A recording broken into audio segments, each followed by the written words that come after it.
The following NBC sports program is brought to you in living color. Hi, I'm Joe Namath of the New York Jets. The Baltimore Colts will win today's Super Bowl game. I can't guarantee it, but I definitely think the Colts will win.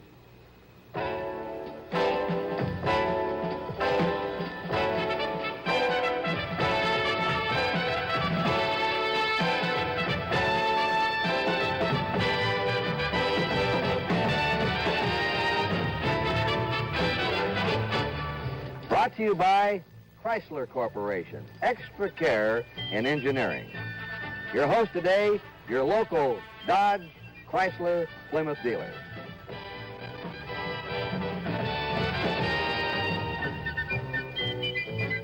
This is the Orange Bowl. It'll be jammed 80,000 fans today, the pro football capital of the world, Super Bowl day, the culmination of the long season that began last September and winds up this afternoon. Only a half hour now, countdown to the kickoff in beautiful Miami. Hi, everybody. This is Kurt Gowdy, along with Joe Namath here in Miami. We're waiting for the start of Super Bowl V. Because of the demands and pressures of getting ready for this game, we have pre-taped this show in the outdoor studios of WCKT here in Miami.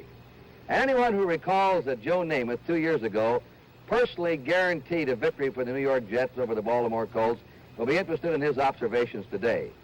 I don't know what you've read. You've read and heard a lot of things about Joe. Believe me, he is a serious student of football. He's a brilliant theorist, and after spending hours with him looking at these films, I can tell you that he can really take a pro football team and pick it apart. It's not just his quick release in the Army you've heard about. He has a fine football mind. Joe, today it's the Baltimore Colts, champs of the American Conference, the Dallas Cowboys, champs of the National Conference. An old AFL team is not here today. Do you think it's taken a little sting out of the game? Well, I think it has, Kurt. In the old days, last year and years prior to that when we had the two conferences, the owners were always arguing with each other, the commissioners were arguing with each other, the players disliked each other, and it added a lot of excitement to this game. And without an AFL team in there, I think it does lack a little bit. Now, generally, how does it stack up to you before we really get down to details? Well, I think the Cowboys, I know the Cowboys have a tremendous running game, and Baltimore has a pretty good running game, not that outstanding. However, Baltimore's passing attack is head and shoulders above Dallas's because Craig Morton simply hasn't been able to throw the ball the last 4 or 5 weeks, and it's not because he can't. He's had a sore arm. He's had more injuries to his arm, and this is going to cause him a big problem. All right, we'll be back here with Joe Namath and a preview of Super Bowl V right after this message.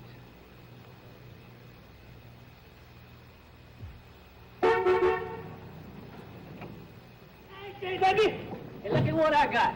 A brand new dart swinger. Ain't she a beauty? I done heard about it. See, I got this special deal down to Dodge Boys. I got the... Buford, turn in your badge. Say what? One thing I can't stand is a law officer accepting preferential treatment. You mean a bribe? I mean your special deal. White side walls, wheel covers, vinyl roof, and all that stuff. Well, I paid for all that. Wait, look at the sticker.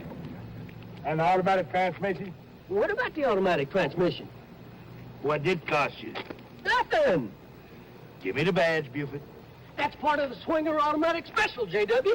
Special equipped Dodge Dart comes with the automatic transmission at no extra charge. Go ask them. Ask him your own self. You're entitled to one phone call. Well, now, The new Swinger Automatic Special.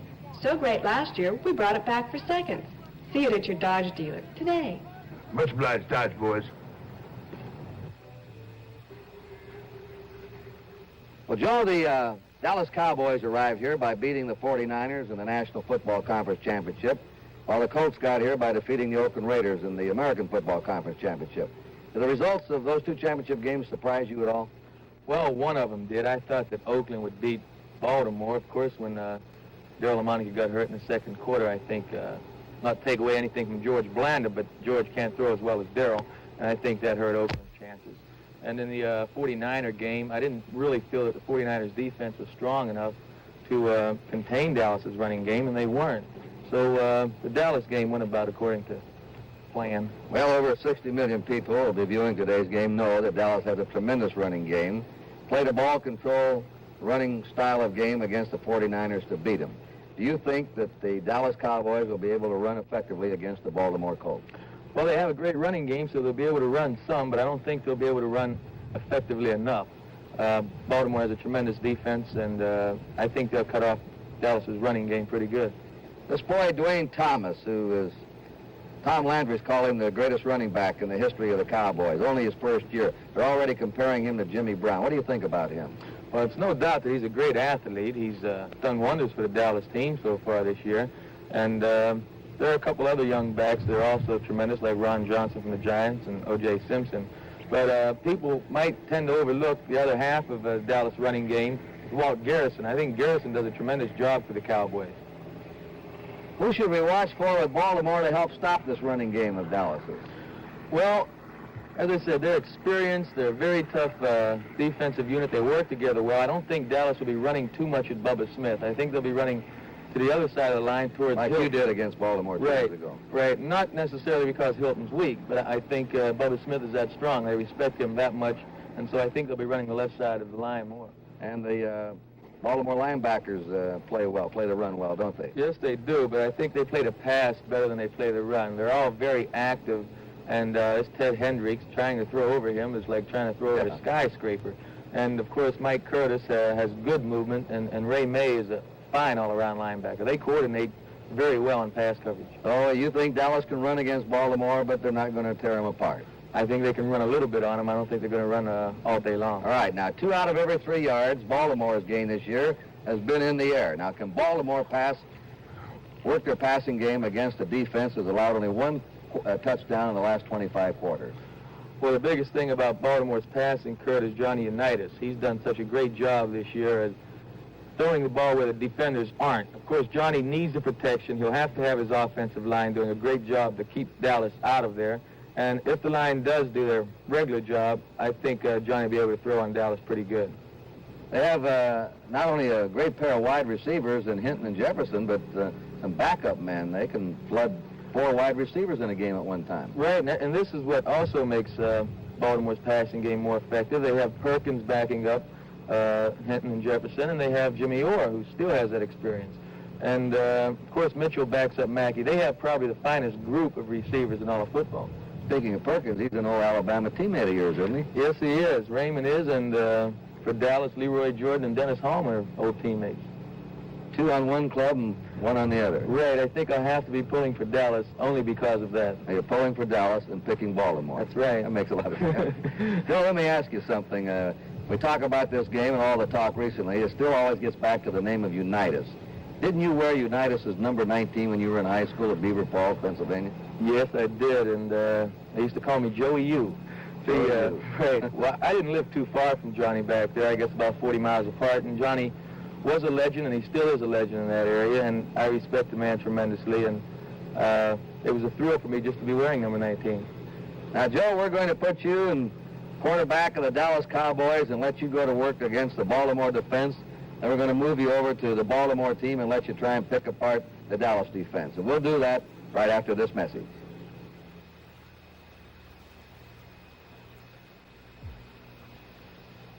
The salted peanut theory. It starts with a single peanut. You try it. You'll like it. You come back for more. For years, we've been selling Chryslers this way. People buy one. They like it. They come back for more. All we have to do is to get you into that first Chrysler. So, we're coming through with a brand new series of full-sized Chryslers, a special introductory offer at a new low price, a Royal. Royal is our way of introducing as many people as possible to Chrysler luxury, quality, and value. New Chrysler Royal. New low price. Royal. The easiest way yet to acquire the Chrysler taste. Here comes Chrysler, coming through. Here comes Chrysler. Now, let's take Johnny Unitas out as quarterback for Baltimore for 2 or 3 minutes, put Joe Namath in. Joe, you're now running the Baltimore attack against this famed Dallas defense.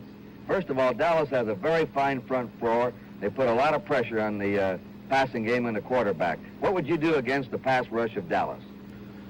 Well, I think Johnny is going to have to throw the ball quicker. He'll throw shorter patterns, I think. And I think he's going to have to establish a draw play or a screen, Kurt, because you got to slow down those fellas. Bob Lilly is tremendous. He's Number 74. great. Yeah. He is great, yes. And Larry Cole's doing a great job for him. So he'll have to mix up his plays with the screens and the draws. And I think they might use 4 receivers and try and get a one-on-one situation with Waters, the free safety, the young kid. Now, there's Mel Renfro, an all-pro cornerback. Have you seen anything where Unitas will be able to find some flaws in that Dallas secondary? Well, I think the only flaw they have is the fact that you can tell what they're going to do a good percentage of the time before they do it. And with Johnny's experience and knowledge of the game, I think this is going to be a tremendous asset for the passing game. What's your key to tell what they're going to do? Well, it depends on the team you're playing against. And with Dallas, there's a couple of people, I hate to say who they are actually, that give you the key, because we'll probably have to play next year. Right. But you can tell when you come up to the line of scrimmage just the way a man lines up, or very often just the way a guy's looking at you, what they're going to do. Dallas going to play zone, man-to-man, or both? I think they'll use both. Dallas will double cover both wide receivers at times, or they have in the past. Now, I don't know if they want to do that and hang the linebackers up one-on-one with Mackey, because Mackey's a tremendous receiver. Fans can look for 2 defenders covering 1 wide man, 2 in the other, which might release the big tight end Mackey down the middle. Right. The linebackers will try and hold Mackey up at the line of scrimmage, but he's a big man. If he gets free, he'll be dangerous. Of course, Unitas very quick spotting these things, and he probably will do what he sees in the Dallas defense. Right. Now, as I said earlier, that's the biggest asset of Baltimore's passing attack. Johnny is so quick at reading the defensive alignment, etc. Joe, psychologically, as a quarterback, how important is it going to be to score first in this game? I think it's very important to Baltimore in this respect. Dallas doesn't have that explosive offense that they used to have. If Baltimore scores early, Dallas may have to try and catch up to them, but they won't leave their game plan early in the game. However, if Dallas gets on the board early, I don't think that's going to change much of Baltimore's thinking at all. We saw that sort of in the Ohio State-Stanford game. Right. Stanford got ahead, and Ohio State, a ground team, then tried to pass and catch up, just couldn't quite do it. That's right. And if Dallas, or if Craig Morton was healthy, if he could throw, then possibly they could do it. But I think they'll be in trouble if they get behind. Well, we asked you the importance of scoring first, and we also asked psychologically how important scoring early was Johnny Unitas and Craig Morton. So you're going to probably try and get quick, aren't you? Strike quick if you can. As quick as we possibly can. You want to get on top. You think that's going to be a big key, don't you? Well, if we go out right now, we probably could beat them. No one else on the field. Right.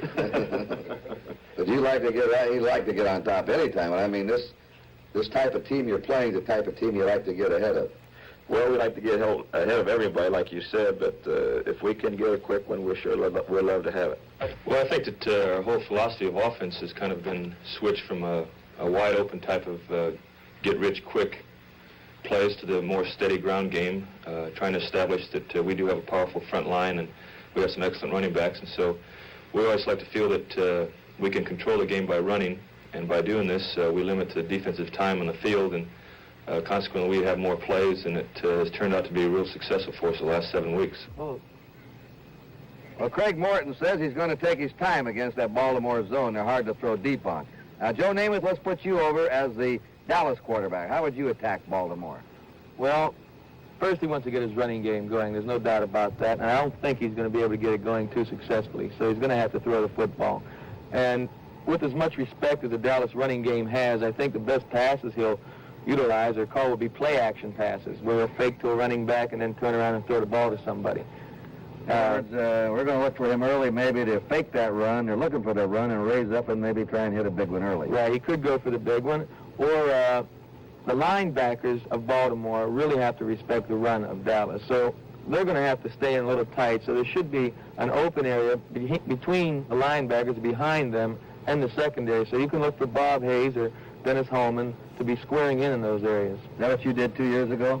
Yeah, we did a lot of that with George Sire. In between the linebackers and the deep secondary. Right. They kept rotating their zone because of the threat we had with Maynard, and so we just went the other way with Sire. Now, the Colts have a great pass rusher in their left end, Bubba Smith.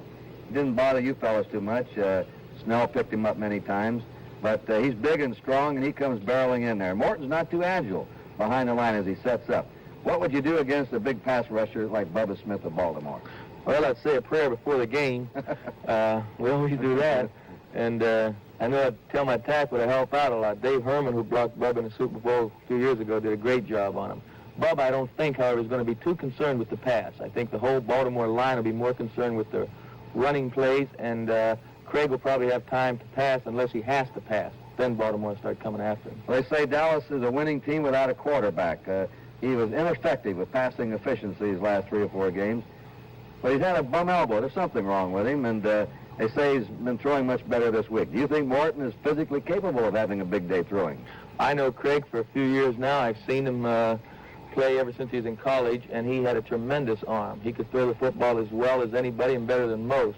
But something has definitely happened to his arm over the last 6 or 7 weeks. He is injured, and no one knows how it's going to be for the game. All right, Joe, we'll be back here with a wrap-up right after this message.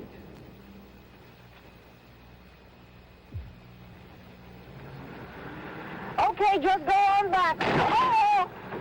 Oh, don't worry. What do you mean, don't worry? What have you done to my car, lady? Nothing. It was nothing. Nothing. You call that nothing? The car's only 2 days old. Oh, it looks very new. Looks new. Oh, lady, you just hit the newest of the new cars. Out of a whole parking lot, you got to run into my new Plymouth Satellite. But I didn't hit your new expensive car. She did. She did.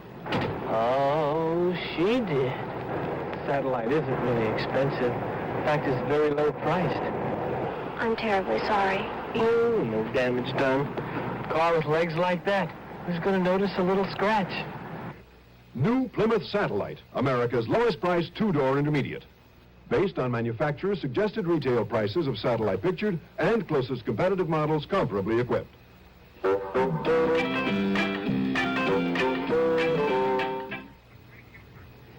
You know, Joe, after that Baltimore-Oakland game, Johnny Unitas did not have a high percentage of completion.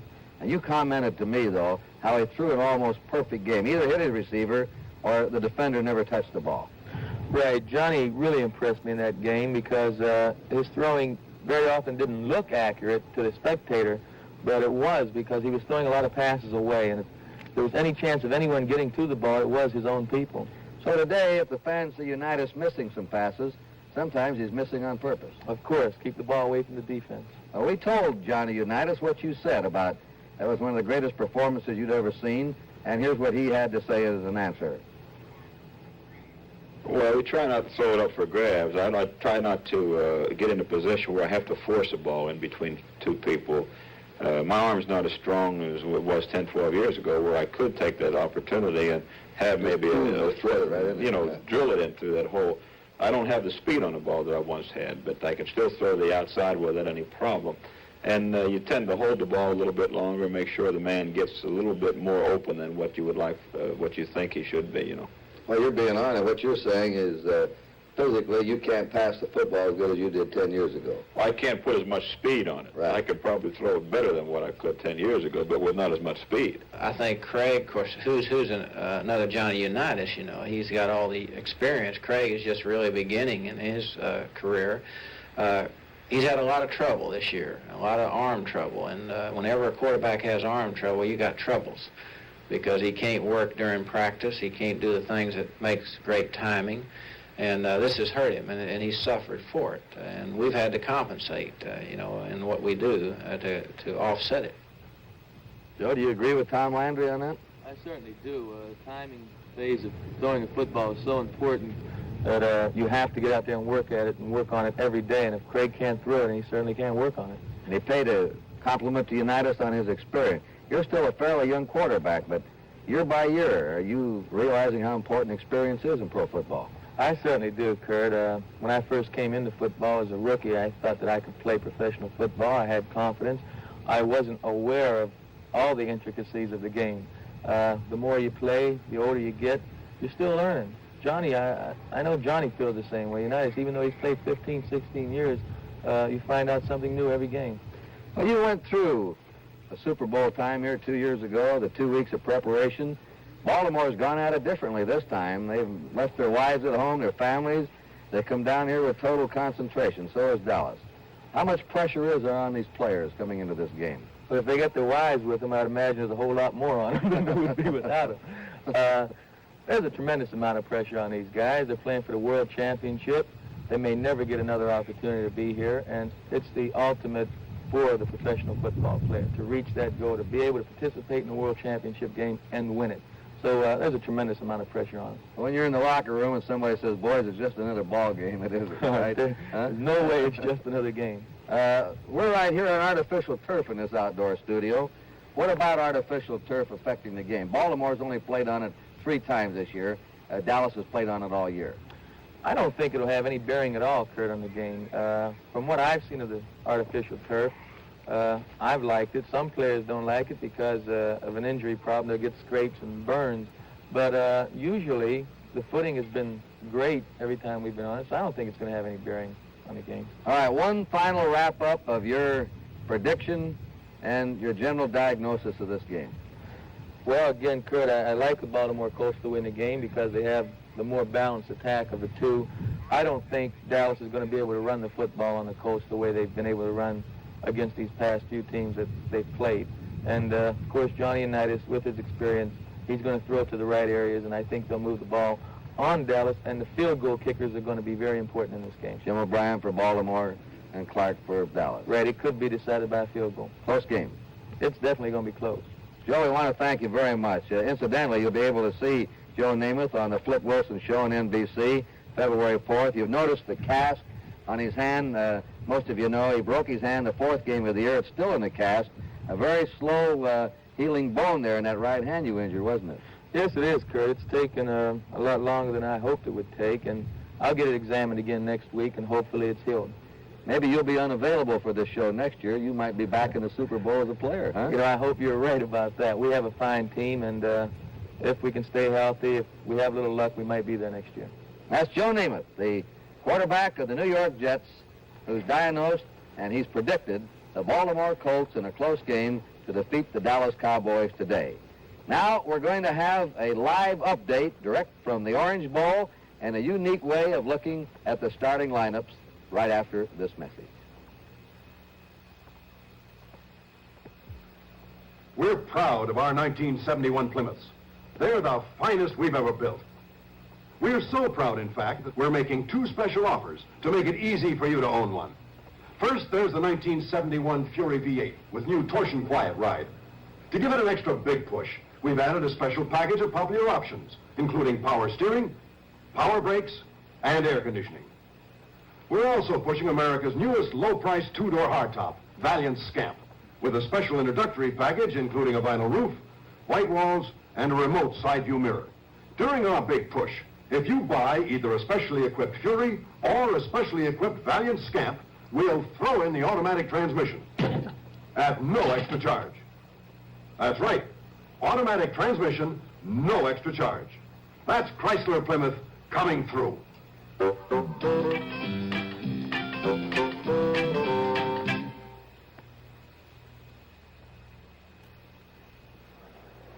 This was the Orange Bowl Stadium early this morning. And now, just before game time, it is already filled, 80,000 on hand. We're here in our NBC telecasting booth now, and believe me, it's been a tough ticket for this game. They've been scalping them for over $100 in the hotel lobbies and around Miami. The weather is going to be played in bright sunshine. It is cooler, though. It's been hot all week here in Miami, but it cooled off yesterday. The temperature will be 65 degrees, an ideal climate for the players. And now we're going to take a unique look at the starting lineups as we match the offensive player against the defense. For Dallas in offense, number 22, wide receiver Bobby Hayes, a one-time world's fastest human who's the Cowboys' leading pass catcher. Matching with Hayes on defense for Baltimore is right cornerback Jim Duncan, number 35, who is the top kickoff return man in the American Conference. The Cowboys' other wide receiver is rookie Reggie Rucker, number 88, who's averaged better than 22 yards a catch. Rucker's pair on defense with Baltimore's left cornerback Charlie Stoops, number 47. Tight end Pettis Norman of Dallas, number 84, is one of Coach Tom Landry's messengers. He carries in the plays along with the other tight end, Mike Ditka. Strong safety Jerry Logan of the Colts, number 20, who intercepted 6 passes during the season, will line up opposite the tight end. Rayfield Wright, number 70, is the starting right tackle for the Cowboys, and his duel with gigantic Bubba Smith, number 78, the Colts left end, should be something to watch. Blaine Nye, number 61, holds down right guard for Dallas. He's at his best pulling out of the line. Nye will be up against the wily Colt veteran left tackle, rough and tumble Billy Ray Smith, number 74. The Dallas center is Dave Manners, number 51. Right down the alley from him will be one of the most vicious tacklers in pro football, Mike Curtis, number 32. They don't call the Colt middle linebacker the Animal for nothing. At left guard for Dallas, John Nyland, number 76. He's quick, an outstanding pass protector. Nyland draws the Colt right tackle, Fred Miller, number 76, who's more adept in stopping a run than a pass. Ralph Neely, number 73, is the Cowboys' left tackle. He's probably the top performer in the Dallas offensive line. Neely will be banging helmets with the Colts right end, Roy Hilton, number 85, who has developed into a fine pass rusher. Running back Dwayne Thomas, number 33, is a Dallas Rookie of the Year. He became a starter in the 6th game of the season and finished as the top Cowboy runner with 803 yards, the 5th best of the National Conference. Thomas had 2 exceptional playoff games, picking up a total of 273 yards in those 2 games. Paired with him is Baltimore's left linebacker Ray May, number 56. The Dallas fullback or running back is Walt Garrison, number 32. He gained 500 yards during the season. And the Colts' fast improving right linebacker Ted Hendricks, number 83, will be across the line from Garrison.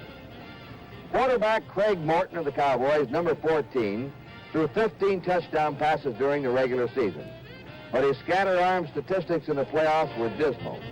Opposite Morton on defense for Baltimore is free safety Rick Volk, number 21, who intercepted 4 passes during the season. And that's the way they'll line up for the opening kickoff in Super Bowl V.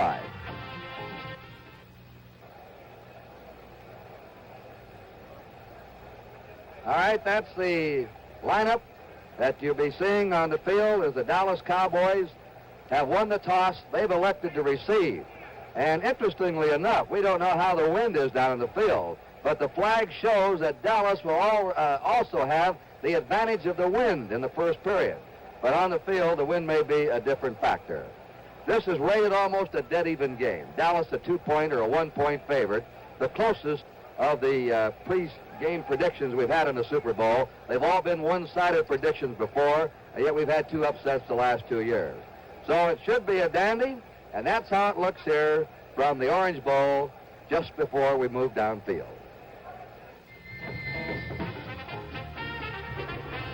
This Super Bowl special preview has been brought to you by Chrysler Corporation, extra care in engineering. Your host today, your local Dodge and Chrysler Plymouth dealers.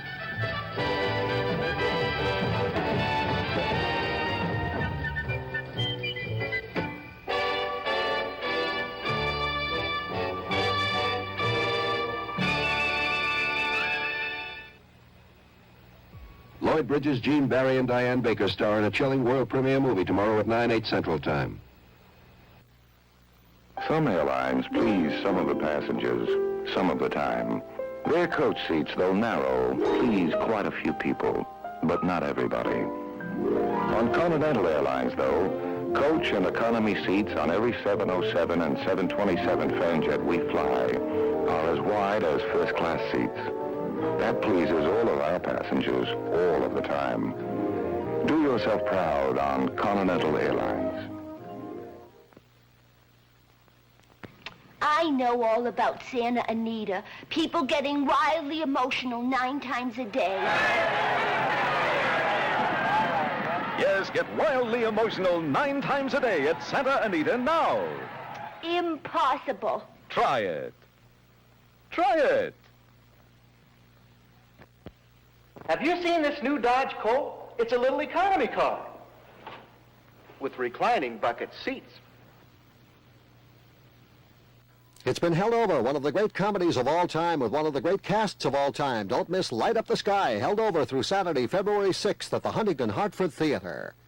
KNBC, Los Angeles. Last August, over 2,000 players reported to professional football camps. The regular season began in early September. Over 200 games have been played. And now we're down to the final game, with only 80 players left and 2 teams. It was probably the most exciting season in the history of professional football, with a new alignment and a new divisional setup. And with just 2 weeks to go in the regular season, fans in 16 cities had their fingers crossed with hopes that their team could still make the playoffs.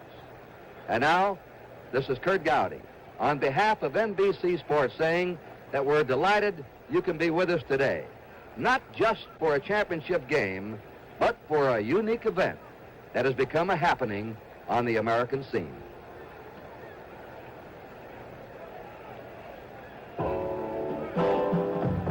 NBC Sports, a service of NBC News, presents for the championship of professional football, Super Bowl V.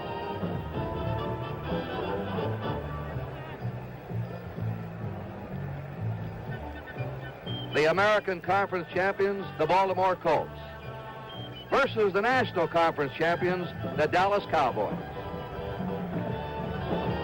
From the Orange Bowl in Miami, Florida, and brought to you by Chrysler Corporation, extra care in engineering.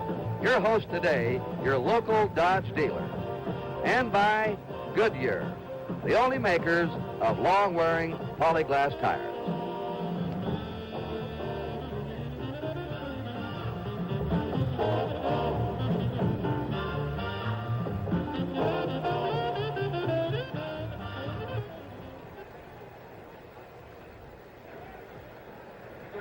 Miami, bright sunshine, the Orange Bowl Stadium. A record crowd for the Super Bowl today, 80,000. And of course, the artificial turf, a lightning-fast field.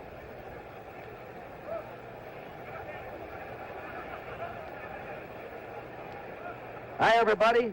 I'm Kurt Gowdy, and I'll call the play-by-play this afternoon. Kyle Rote, one of the best players who ever performed in the National Football League, will be analyzing this game. And down on the field, roaming the sidelines for pertinent information, will be Bill Ennis. Well, the Cowboys and the Colts have left the field. Right now, in their locker rooms, each player alone with his thoughts, what he has to do today. A final word from the coaching staffs, and then the team prayer. Meanwhile, at the bottom of the Orange Bowl, there's pomp, there's pageantry, and there's music.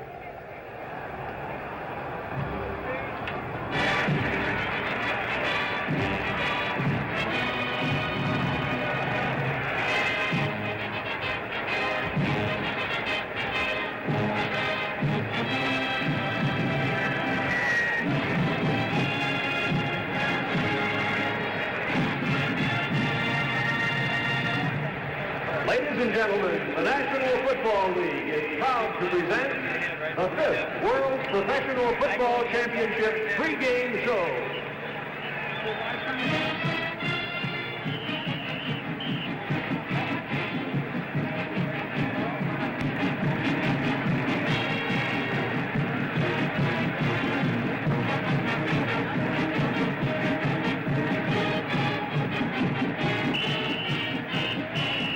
Symbolic of today's game is the shield of professional football with the letters NFL, the National Football League, comprised of the National and American Football Conferences, and 26 stars to indicate those 26 football powers whose gladiators of the professional gridiron led us to this confrontation today to determine the champion of the 1970 season.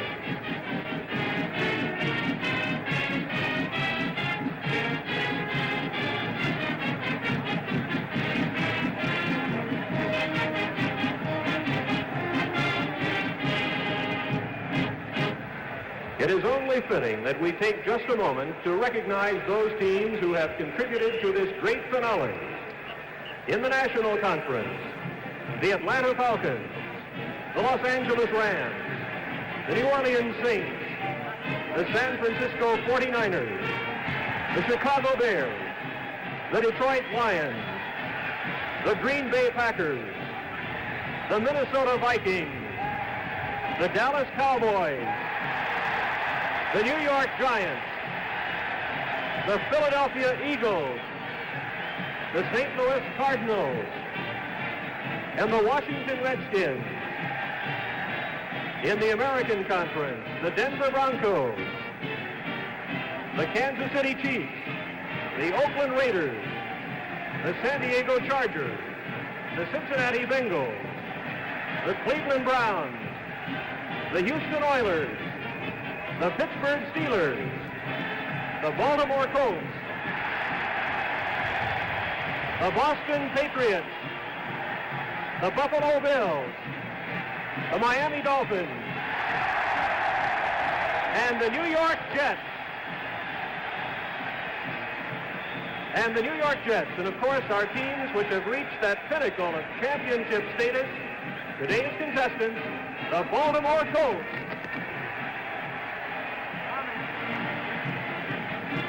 And here's the biggest Baltimore Colt of them all. And the Dallas Cowboys.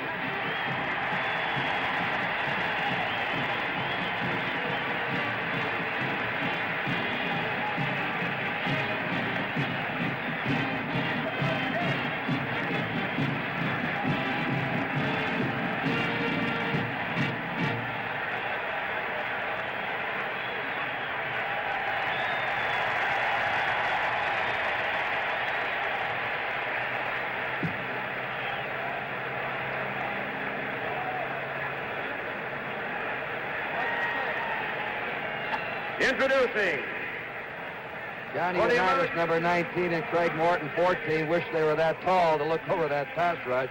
The Baltimore Colts and the Dallas Cowboys are getting ready for the opening kickoff. We'll be back in a moment with more about Super Bowl V. Howard, about the air conditioning. Yeah, terrific, ain't it? I'm freezing. Great special on air temp air conditioning down at the Dodge Boys. My lips are turning blue. Specially equipped Dodge Polara got over 50% off the air conditioning sticker price. But, Howard, it's January. So, who's going to discount it in August? The factory air conditioning special on Polara and Monaco at the Dodge Boys right now. Wilkinson presents a commercial for Gillette's newest blade and Wilkinson's newest blade. This one has an edge strengthened with pure chromium. This one uses a platinum chromium alloy. Both will give you a very good shave. Now, we won't tell you that one is better. Try both. Platinum Plus and the blade by Wilkinson. We think you'll know which blade you prefer and which blade sponsored this commercial. And now for his pregame look, let's listen to Kyle Rote. Thank you, Kurt. Well, I guess we've sort of run out of time to just sit back and think about the game any longer. Time to give an opinion.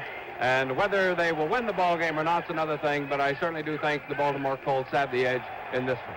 Dallas's strength is running, but they can be stopped on the ground. St. Louis did it. The Giants did it. Baltimore's strength is passing, but they can also be stopped through the air. Minnesota did it. Boston did it. Buffalo did it.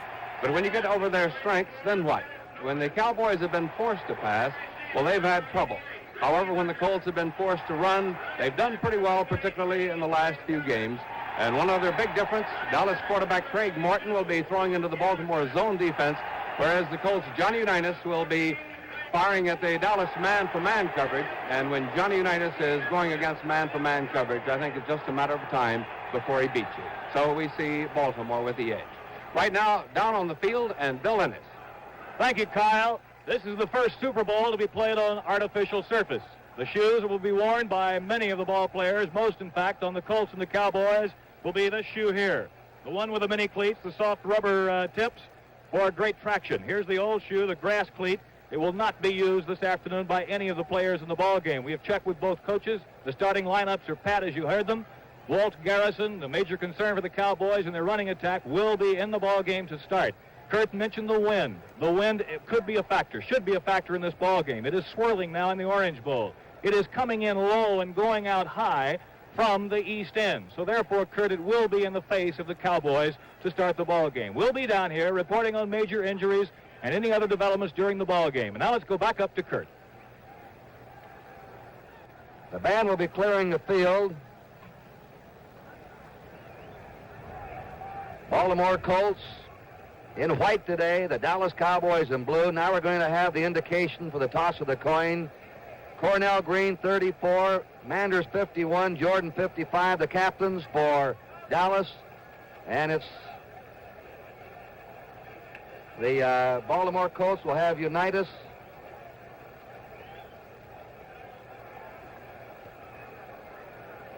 He's going to be the offensive captain. Ray May, number 56. Fred Miller, the veteran, is the defensive captain. Dallas won the toss. They've elected to receive. Baltimore will kick off from your right. Norm Schachter is the referee. Paul Trapinski, the umpire. Ed Marion, the head linesman. Jack Fetty, the line judge. Hugh Gamber, the back judge. And Fritz Graff is the field judge.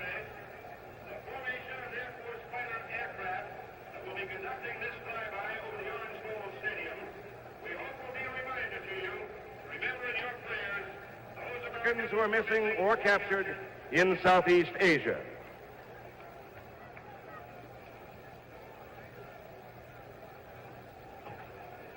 I hope you caught that announcement. We're going to have a formation of Air Force fighter aircraft conducting Ladies and gentlemen, flyby. would you please join in singing our national anthem? They're not here yet. And now our national anthem.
For the flyby, one will peel off, a reminder of our missing or men captured. There's the missing symbol of our prisoners of war in Vietnam as they roar by. One gone, three remaining. The national anthem was played by Tommy Loy with the South Dade High School band. We're clearing the field now. Baltimore will kick off from your right. Dallas will be receiving, and they're going to put Calvin Hill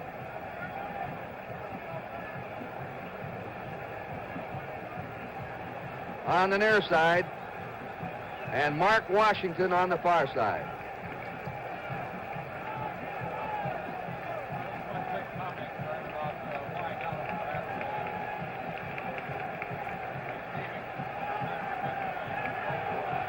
Their punters and quarterbacks to make sure that the wind was going in that direction on the field. There's the kick by O'Brien. Not too deep. That's Calvin Hill, and he's ridden down on the 24-yard line. And he's hit there by Jack Maitland, number 40. And so we'll watch Dallas now go to the attack. A team that has changed from a big play team to a ball control team.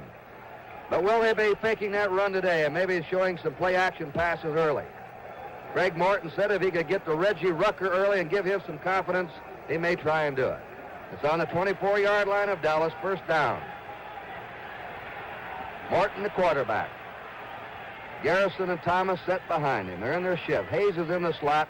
Rucker outside of him. And that's Garrison, the fullback, to his 26-yard line. He's hit by Fred Miller and by Roy Hilton, number 85. Up front, Bubba Smith will be the left end. He's number 78 for Baltimore. Billy Ray Smith, the left tackle, 74. Fred Miller, 76, the right tackle. Roy Hilton, 85, the right end. Ray May, the left linebacker, 56. Mike Curtis, the middleman, 32. Hendricks, 83, the right linebacker. Second down, 8. Ditka's in at tight end. The tight ends carry the messages. Morton throws and hits at the 32-yard line Dwayne Thomas, who comes out of the backfield. So Morton may be throwing to his backs in those short creases. And they have a third down now and 2 to go. And we see Craig Martin obviously going at the weak side of the Baltimore defensive line, or weaker side, I should say. Roy Hilton, Fred Miller as away from Bubba Smith. Also, we see Martin going to the air early, trying to establish his passing game, as we will see Unitas trying to establish his running game. Hayes and Rucker are on the same side as flankers. 3rd and 2. They fake. They're going deep to Hayes. Nearly intercepted, the ball thrown short. Hayes had streaked beyond Jerry Logan, but Logan saw the short pass and came back to try and intercept. And that's a dangerous area, right in between the deep zone. Rick Volk, Jerry Logan, as Kurt pointed out, both of them inside, outside on the deep zone. Had the ball been up a little further, Jerry Logan might have had himself an interception. This should be a real matchup today. Baltimore has great return men. Ron Gardine averaged 12 yards a punt return, second in the conference. Jim Duncan, number 1 in kickoff return. Dallas has an outstanding covering team on kicks and punts. Ron Whitby booting a high one. Fair catch call by Gardine, the rookie, on his 26, and Baltimore will put the ball in play. Well, the defensive unit got a hand for Baltimore by their fans. This telecast presented by the authority of the National Football League, intended for the private use of our audience. Any rebroadcast or other use of the telecast without the express written consent of the National Football League is prohibited. Unitas at quarterback. Bulash and Nowatzki set behind him. Eddie Hinton left and split out to the right is Roy Jefferson. And the tight end Mackey's moved out in the slot. Bulash, big powerful rookie who really came along at the end of the season, is down by Leroy Jordan, number 55, the middle linebacker. A 4-yard gain by Norm Bulash, who is deceiving. He weighs 220, but he runs 100 in 9.6 or 9.7. He was on his college track team at TCU. Dog with injuries during college. And the Colts took a gamble on him as their number 1 pick last year. Second down, 6. No score early.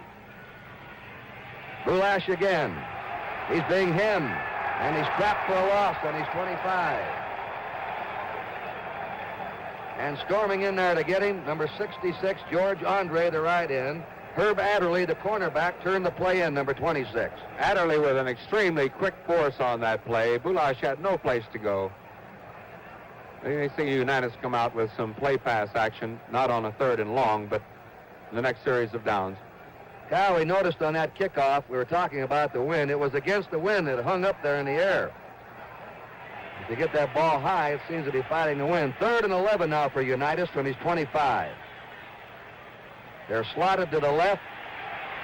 Unitas flips it and completes it to the 29, but they're way short.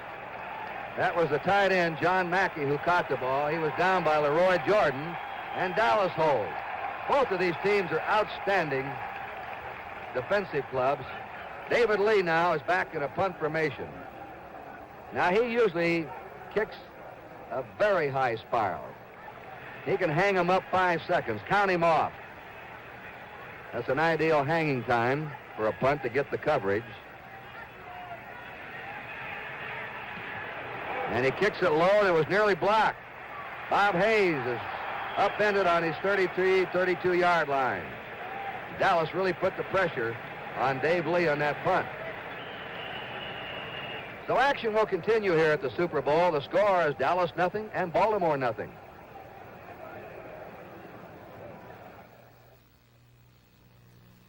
This was Watts, 1965. A lot of us didn't know where our next meal was coming from. This is the Watts Manufacturing Company today. Minority Americans working together, making products, making profits, and making progress. From payroll deduction, we're buying stock in ourselves. Soon we'll be one of America's largest minority enterprises. A team from a full-service bank figured it all out. First, they worked up the plan. Then they got up the money. Now they're helping to train us. Next, they'll pass out the stock. Over 3 million shares. Not the easiest way for a bank to work, but the best way to help us grow. In actual cases like this across the country, full-service banks are helping. A full-service bank can help so many ways. This is our symbol. Helping is our business.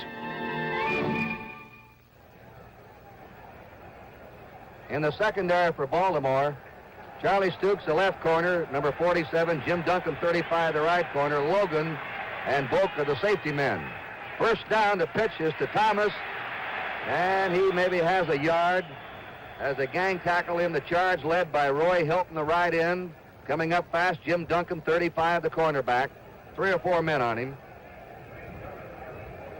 You'll be seeing the tight ends alternate for Dallas. Pettis Norman, 84, Mike Ditka, 89. The coach of Dallas, Tom Landry, calls all the plays. And he took over that assignment when Dallas had won 5, lost 4, and they haven't lost a game since. Pretty good signal caller. Second down, 10. Draw play. Dwayne Thomas to his 40 and hit by Mike Curtis, who says, I'm an animal on the field and a gentleman off. Here's Mike Curtis, number 32, the 6-year veteran from Duke, and he is all over the field. You'll see him this afternoon. You'll also see Dallas trying to take advantage of his mobility. They'll give him what appears to be a passing situation, come with the draw, trying to get him dropping back into pass coverage.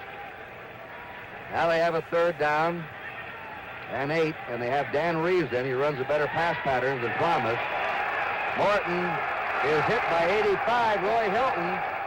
Morton moved up in the pocket and got rid of the pass rush, couldn't find a receiver open, and then Hilton, as you saw, crashed into him from behind to drop him.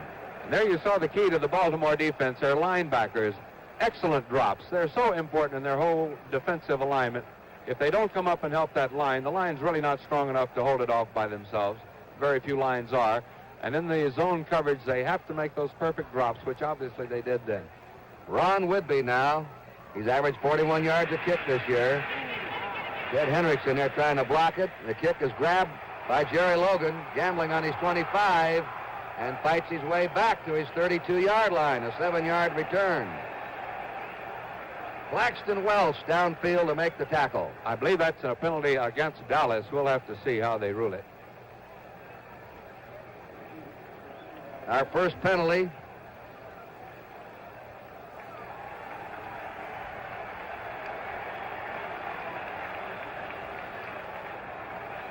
Now they put the ball on the Baltimore 47, Leroy Jordan, the defensive captain, talking to the official. It's a legal use of the hands against Dallas. Baltimore's ball, first down on their 47. The best field position either team's had. Craig Morton getting some rosin on his hands. Johnny Unitas sets him down.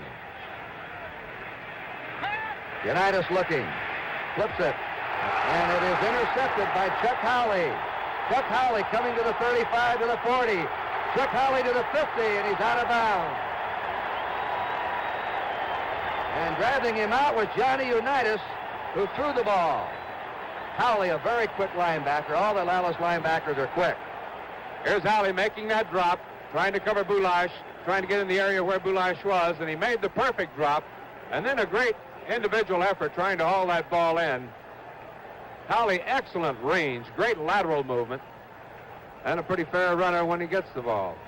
There's Johnny Unitas bringing him down. That was a 19-yard return by Chuck Howley. Dallas now in Baltimore territory, the first time either club has crossed the 50. No score, 9 to go in the first period. That was Rucker in motion. Dwayne Thomas ganged up on the Baltimore 45. Jim Duncan barreling in from his right cornerback spot, putting the tackle on him. Dwayne Thomas, who Tom Landry has called the greatest runner in the history of the Dallas Cowboys. Just a rookie, came into his own in the 6th game against Kansas City when Calvin Hill became injured, and now he's carried that ball since. We have 2 West Texas State boys in the game today. Dwayne Thomas on the field for Dallas and Jerry Logan for the Baltimore Colts. It is 2nd down 9. Dallas in the Baltimore 45. Martin trying to dump it off. Incomplete pass. Looked like he was trying to set up a screen to one side. That was well covered by Ray May. Then he was looking for a safety valve man to get the ball to. You know, with as many intricate plays as Tom Landry devises, that could well have been a fake screen right, fake screen left, screen up the middle, which is not inconceivable. You can certainly do it. And it looked like he had 2 wide men out to the right and left, and then trying to go up the middle to Walt Garrison.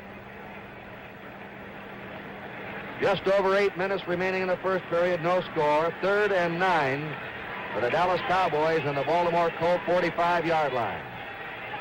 Greg Morton, a 6-year pro veteran, University of California. He's had passing problems in the playoff games. Sets up and fires that ball, and he just missed Bob Hayes. Hayes had a chance at it. There's a flag down. They dropped the flag on the play. And we might have pass protection holding here against the Dallas Cowboys. Morton had a dislocated finger at the start of last season. Then he had a shoulder operation. They had to take 12 inches of ligaments out of a foot and put them in his shoulder. He's just been nagged with injuries the last 2 years. He's had a bad elbow the last month. Here's a penalty against the Dallas Cowboys. Back to their 31. It's holding on pass protection. Let's go down to Bill Ennis. Kurt, on the last series of downs when the Cowboys had the ball and Craig Morton was dumped, he broke the skin on his forefinger of his passing hand, and it was hurting him when he came to the side. He was shaking it. He had some medication put on it, and on these last 2, you can tell it might be bothering him some. Let's go back up to you. Dallas ball on their 31-yard line, 3rd and 33. And now Ray May, Bob Grant's gone in, a 4th linebacker, a 3-man rush. Coming through is Walt Garrison. He's hit by Mike Curtis, the middle linebacker of the Baltimore Colts, on the 41-yard line of Dallas. Blaine Nye, the right guard for Dallas, and Danny Reeves in the backfield. Great blocking on the draw.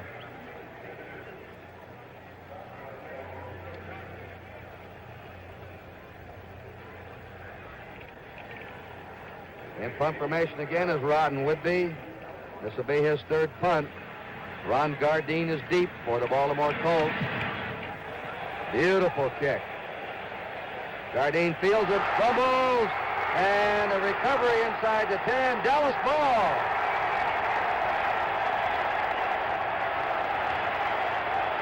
Gardine couldn't handle a punt.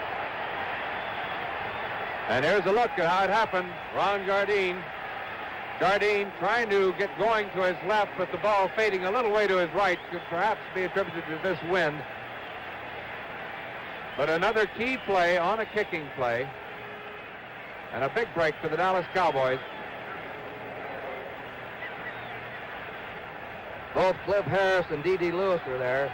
More pro games are turned around on kicks in the kicking game than any other factor. 1st and goal to go now for Dallas on the Baltimore 9-yard line. Morton feeding it off to Thomas. Thomas power running it, maybe reaching the 5 or just short of it. Charlie Stoops, the left cornerback. Roy Hilton again. Jim Duncan, all in on a play.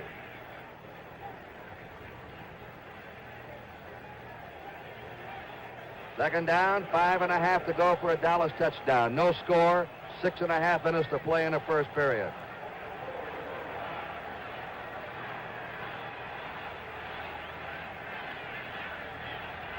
No wonder the coaches work in their kicking game. The receiving and the coverage. Second down, 5.5. Thomas again, stonewalled nowhere. Mike Curtis looked like he really moved in on that. He was a great charge, Kyle, as Curtis blasted through and hit Dwayne Thomas before he could get his momentum going. Now it's 3rd and 7 to go. I give Mike Curtis on this one. Fighting off that block on Dave Manders and just really overpowering Manders to get into the runner, Thomas. Dan Reeves, number 30, is checked in. Dwayne Thomas comes out. They use Reeves on 3rd down passing situations. He can catch the ball. 3rd now and 7 for a Dallas touchdown. Morton looking. And overthrows Reggie Rucker. And the field goal team is coming on. Rucker was covered there by Charlie Stoops. 4th and 7. Mike Clark is on. He hit 18 out of 27 this year. Reeves will hold for him at the 13-yard line. Slight angle from the far side. Kick is good. So Dallas is first on the scoreboard. Action will continue here at the Super Bowl. The score, the Dallas Cowboys 3, the Baltimore Colts nothing. Men, when you take it off with Noxema medicated shave, you know how close you can get?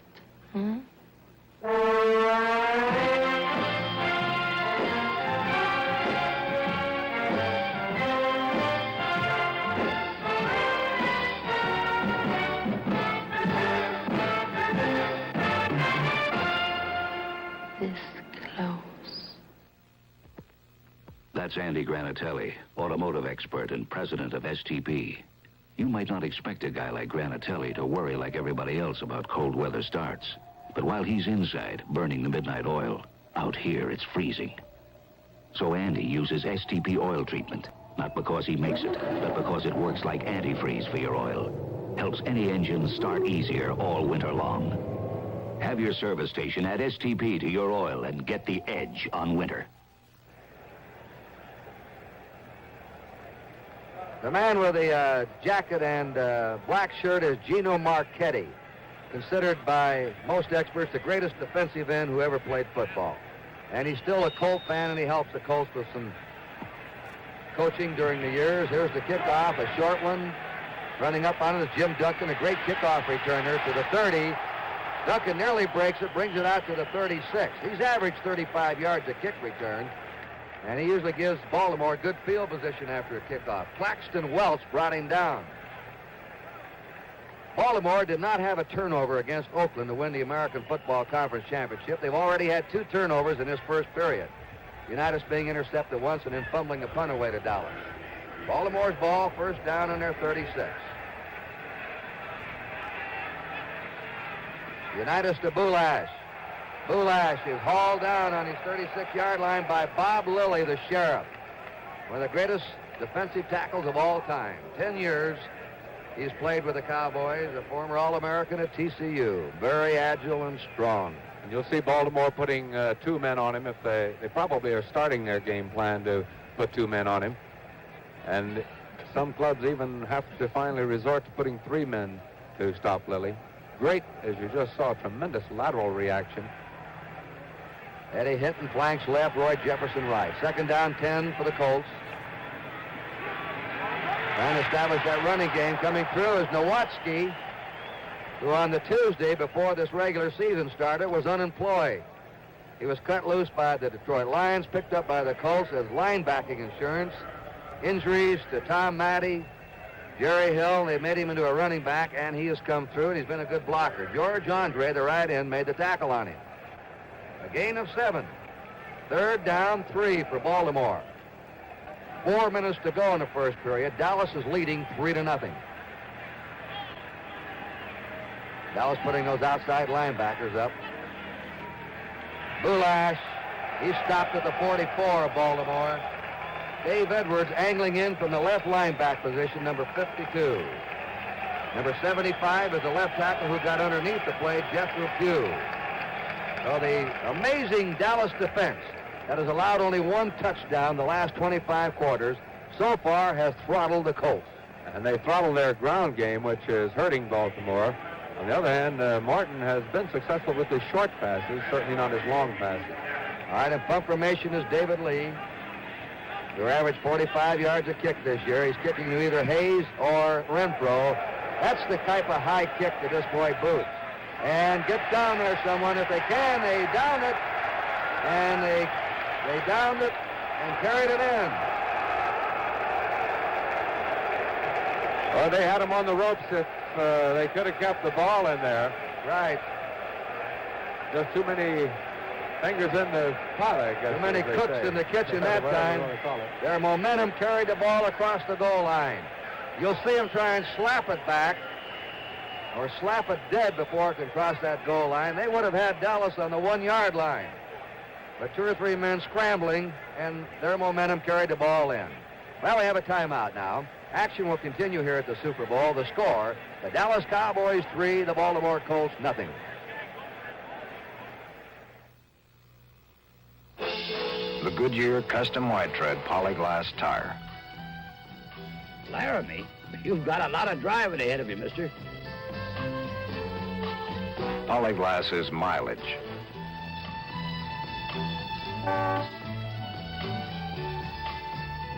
Sorry, mister.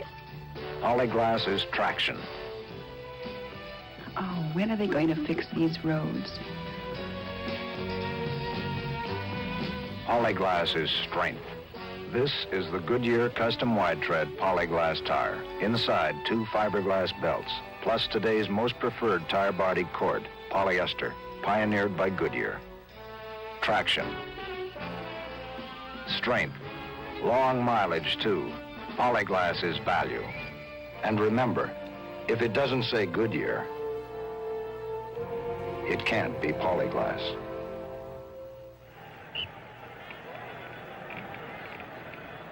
Tom Landry, with his back to you, has been a coach of the Cowboys since their inception in 1960. He watches his team. That's Ditka, who'll bring a play in on the next down. In motion goes Reggie Rucker. Walt Garrison, 25. He's my man. I was reared 2 miles from the rodeo grounds in Cheyenne, Wyoming, and this fella is a rodeo hand. He was a star in high school on a rodeo team. He's a bronc buster, Brahma bull rider, bulldogger. And I'll tell you, Kyle, I grew up sort of around the rodeo days, and you've got to be a tough performer.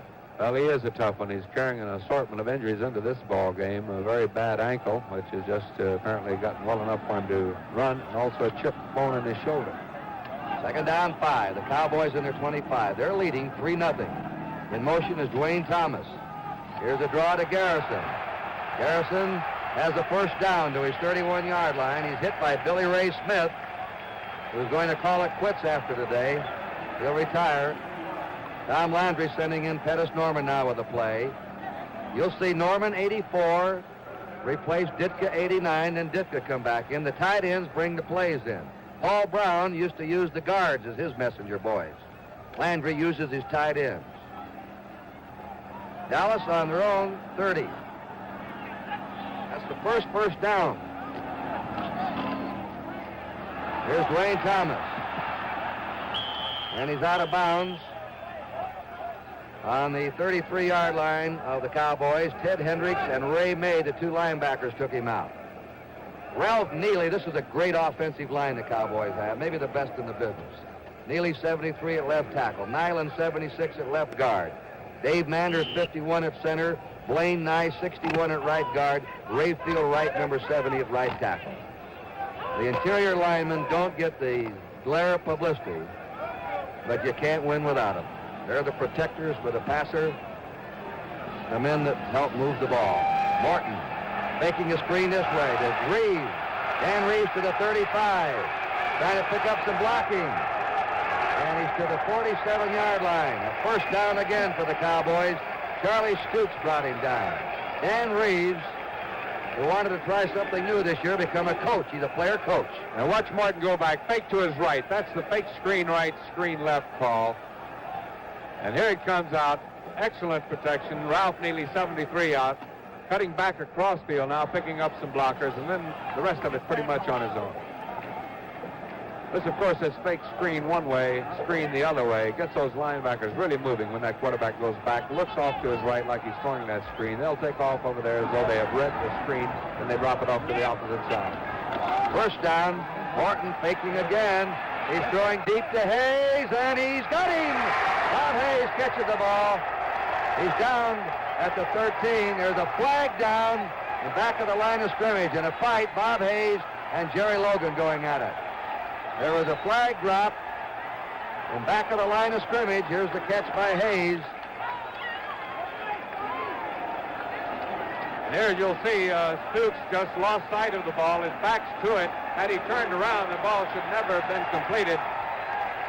But Stooks not, using his body, just trying to keep his eye on that runner, and there's the penalty. A call roughing the passer against Miller of Baltimore. After that ball is released, the referee is dedicated to protecting a passer. He's a sitting duck. Miller roughed him, so they tacked the penalty on after the completion, and Dallas now has a first and goal to go on the Baltimore 6. The two tight ends are in now, Norman and Ditka, to get some blocking power. Thomas and Garrison are messed up. Now they go into a split back formation. They fake, and Morton throws the ball, and they had it wide open. Wide open was Dwayne Thomas over there with Neely to convoy him into the end zone. Dallas is coming out throwing today, and they're confusing Baltimore right now. They've really got them confused on defense. And as you said, Kurt, no one anywhere near Ralph Neely and Dwayne Thomas. They were over near where the official is up at the top of your screen, all alone, about 10 yards away from any Baltimore Colt defender. Bob Hayes comes out. Going in now is Calvin Hill. Calvin Hill, Rookie of the Year last year, beaten out by Dwayne Thomas this year. Two tremendous young running backs for the future. Now they're in the old high-button shoes, straight T formation. There's Dwayne Thomas sliding off and hit on a great play by Jim Duncan, who did his job as a cornerback, out there naked against him and turned him in. Jim Duncan, who's made two good tackles coming up from the cornerback position. It is now on the 8-yard line, 3rd and 8 for Dallas on the Baltimore 8 for a touchdown. Calvin Hill comes out, and Bob Hayes replaces him. It's been all Dallas in his first period. Dwayne Thomas limping off the field, favoring his right ankle, tears, or his right knee. There's the gun, and that's the end of the first quarter in the 1971 Super Bowl game with a score. The Dallas Cowboys 3, the Baltimore Colts nothing. Hey, JW, hey, look at what I got. A brand new dart swinger. Ain't she a beauty? I done heard about it. See, I got this special deal down to Dodge Boys. I got the... Buford, turn in your badge. Say what? One thing I can't stand is a law officer accepting preferential treatment. You mean a bribe? I mean a special deal. White side walls, wheel covers, vinyl roof, and all that stuff. But I paid for all that. But look at the sticker. And the automatic transmission?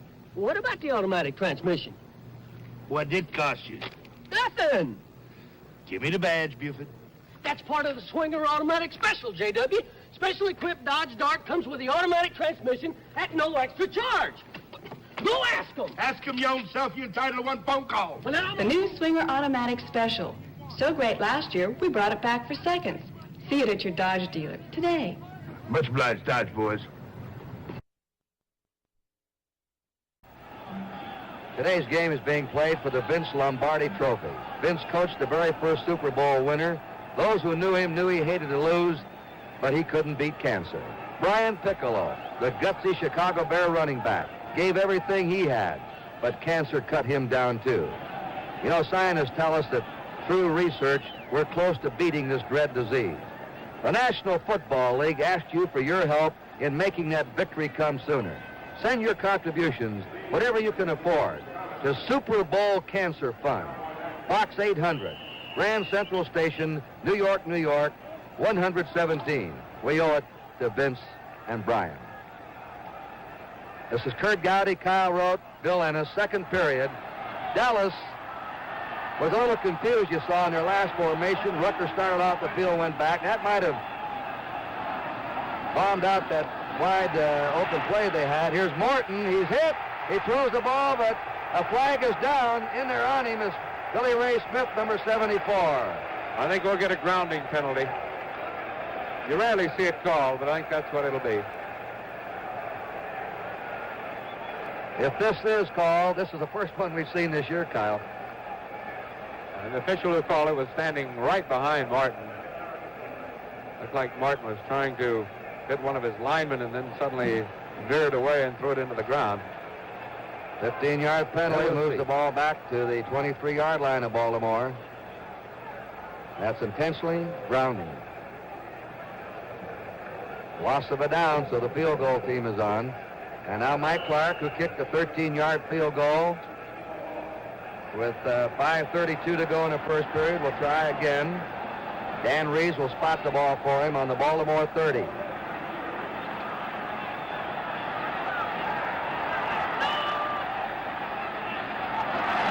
Flag is down. The kick is good, but a flag has been dropped. Now let's see what it's about. It's offside against Baltimore, being declined by Dallas, and they grab a 6-0 lead.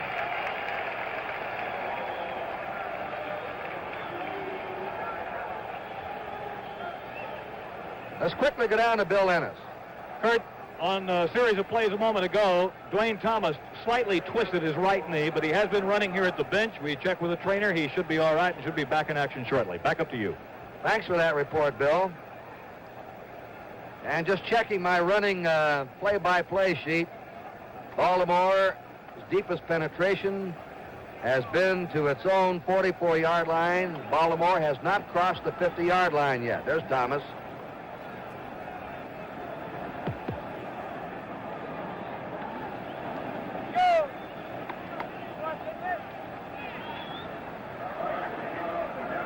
Jim Duncan and Ron Gardine will receive this kick, one of them from Mike Clark. He booms it. It is coming to Duncan. A real threat. He's to the 10, 15, to the 20, and to the 25. As we said, I think one of the interesting matchups today is Gardine on punts, Duncan on kickoffs against a superb Dallas team covering kicks. First down, Baltimore on their 24. And now let's see if 37-year-old John Unitas can figure out and try and crack this Dallas defense as he sets him down. So far, he's not been able to move him. And he throws under the gun again. Boy, they're putting the heat on him. D.D. Lewis was in there. He was trying to hit Eddie Hinton. Unitas throwing under pressure, and you saw Hinton double team. Dallas has had 3 first downs, Baltimore none. There have been 2 turnovers, both by Baltimore. Dallas has not made a mistake so far. 2nd and 10 for Baltimore. And on field level, the wind is now into Unitas' face. He may have a little difficulty if he tries to throw one of those delicately timed passes. He may have to fire every short pass he has. 2nd and 10, fakes to Boulash, and that's incomplete to Jefferson. You know, Kyle, 2 years ago we covered the Colts and the Jets, and so far everything's sort of going wrong for Baltimore, almost like it was 2 years ago against New York. Really is, and however, I think they're fortunate just to be trailing by 6 points. They've had an interception, a fumble, then Hayes caught the long pass with the roughing the quarterback penalty, put them down to the 6, and they're just out of this with just 6 points. I think they're fortunate at this point in the ballgame. Baltimore's gained only 4 yards passing. Unitas is 1 out of 4. On 3rd and 10, he's throwing, and it's over the head of Hinton. That is going to be an incomplete pass. If it was not touched by Dallas, Dallas may have ticked that ball. You cannot have a completion from one offensive man to another offensive man. And that's what the Cowboys are arguing. We'll see if we can see it. And here comes the ball. We'll see how many touch it. No, he didn't quite. Yes, it looked like somebody tipped it. It looked like it might have been Eddie Hinton. And there's Mackey, 88.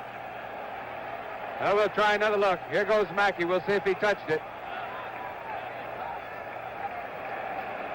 No, that was Quite Mackey see. who we were looking for Hinton. Apparently he's not. The Baltimore Colts have their touchdown. Dallas still complaining, and apparently with some reason. I think Cornell Green might have ticked it, say the official. We're going to explain that to you again. After we get rid of this extra point, maybe a commercial. Morrow holding. The kick by O'Brien is blocked, and it's a tie game. Baltimore got a big break. Coming through was Mark Washington to block the extra point. You cannot have a pass completion if the ball deflects from one offensive receiver to another. However, if it was touched in between by the defense, then it can be a completion. So evidently the official saw that a Dallas player, I think it was Cornell Green, might have kicked that ball into the hands of John Mackey, so it went as a 76-yard touchdown play. A lucky one for the Baltimore Colts. Action will continue here at the Super Bowl. The score is now tied, Dallas 6 and Baltimore 6.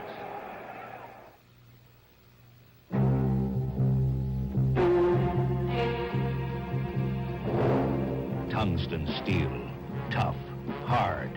No metal holds a sharper edge. Tungsten steel.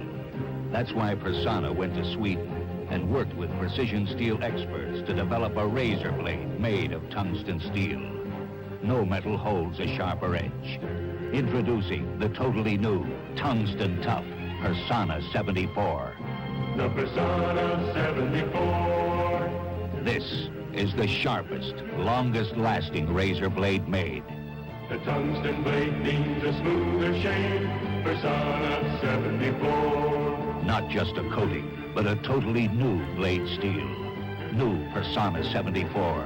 Tungsten tough to smooth out your shave. The Prasanna 74.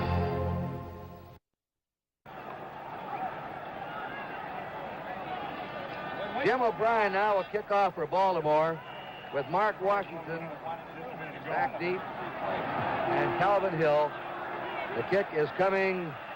Well, they let it go, and Hill is, what's he going to do? He downs it.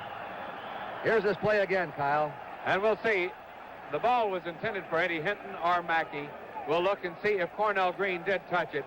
There it's going over Hinton's head. Now we'll see if Cornell Green tips it right here. Coming down right there. See if he touches it. And it could have been touched or it could not have been touched. Really, it's hard to determine. But at any rate, John Mackey hauled it in. It's a touchdown, 76 yards. It's a tie game. Dallas now on their own 20.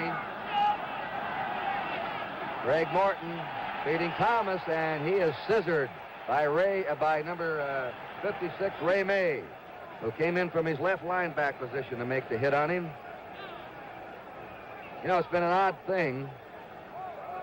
In that pregame show, Joe Namath predicted that Dallas would not be able to run as well against Baltimore as they thought. But Dallas has been throwing a lot more than everybody thought they would. They're supposed to come out and play a strict ball control game, but they haven't. They're on their 18-yard line, 2nd and 12. Tie game, 6-6. Look out, get back there, Bubba Smith. Morton now under the gun from Bubba Smith, and it's incomplete. And Morton was dumped by big Bubba Smith. 295 pounds of it.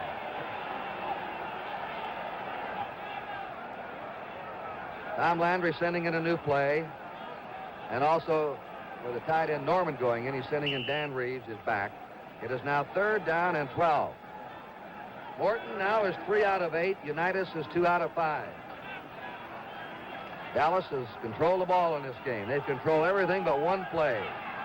On a deflection from one man to another with a Dallas man touching it in between, saying the official. And Dallas is hopping mad. He dumps it off. It's incomplete to Garrison, the fullback, number 32. And now a punt formation coming up.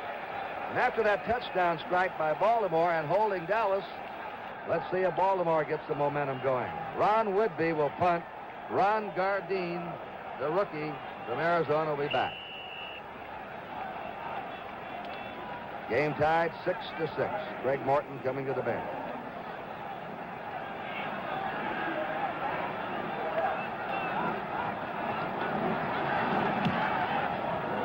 He booms it low into Gardine on his 38.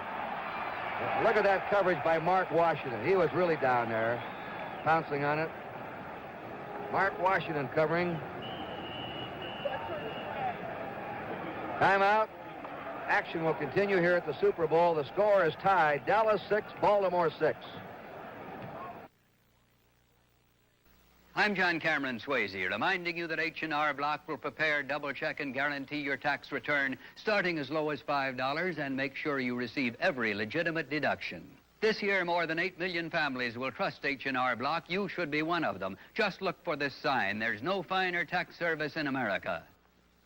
Find 3 convenient H&R Block offices in Buena Park, Canoga Park, and Anaheim. H&R Block, a good place to place your confidence. The Oppenheimer Fund is a mutual investment fund whose management will take what it considers prudent risks in an effort to make your money grow. Ask your securities dealer for a free prospectus on the Oppenheimer Fund. You push a hack, you hear everything. So you'll have to make up your own mind about things, like with this Dr. Pepper. Look, how do you know you won't like it if you don't try it? The Dallas bench, already a controversial play in the first half. Dallas leading 6-0, widely outplaying Baltimore when Baltimore struck. Unitas trying to hit Eddie Hinton, bounced off his hands into the hands of Mackey for a touchdown and touched in between by a Dallas defender. Otherwise, it would have been an incomplete pass. And there's the charge on the right end of Dallas number 66, but he may have been drawn off on some illegal movement, illegal procedure. Vogel, number 72, the interior lineman moved. Let's go down to Bill Ennis. Kurt, during the timeout, we called Norm Schachter, the referee, over. He explained what happened. He checked with the back judge. The back judge told him a blue jersey touched the football between the 2 receivers. He could not give a number. The back judge could not either. He just said it was a blue jersey, and there was no question in his mind. Let's go back to you. All right, with Cornell Green that touched it, as you saw in the replay. Boulash to the 35, and now the Colts call him Big Boo. That's who. Picks up 2 yards. It'll be 2nd down, 13 for Baltimore. They're having trouble running against this very quick Dallas defense. Earl Morrill on the sideline. He's the alternate quarterback. He was here 2 years ago. Unitas was on the sideline that day. Unitas coming in late in the game. 2nd down and 13 to go. Baltimore on the 35. We're tied up 6-all. And hit again is Boulash on his 37. That was Cornell Green, the strong safety, who came up along with 63 Larry Cole, the left end, and Jethro Pugh, 75, the left tackle. Unitas is trying to get that running game going so they can open up that passing attack, but he can't do it. Dallas has just been too quick. I think the way Cornell Green has been playing on 2nd down situations, uptight, watching that back. We might look for Johnny the next time he has a 2nd down situation to go deep. 3rd and 11. Unitas, strong rush on him. Sideline pass over the head of Eddie Hinton, 33, who's being covered by Mel Renfro, one of the great defensive backs in pro football. And you saw Cole in there. Unitas is getting a hard rush today. He has not had much time every time he's thrown. 4th and 11 and a punt formation with David Lee now to kick. Bob Hayes, Mel Renfro back as the 2 safety men. 11:48 to go in the first half. The game is tied 6-6.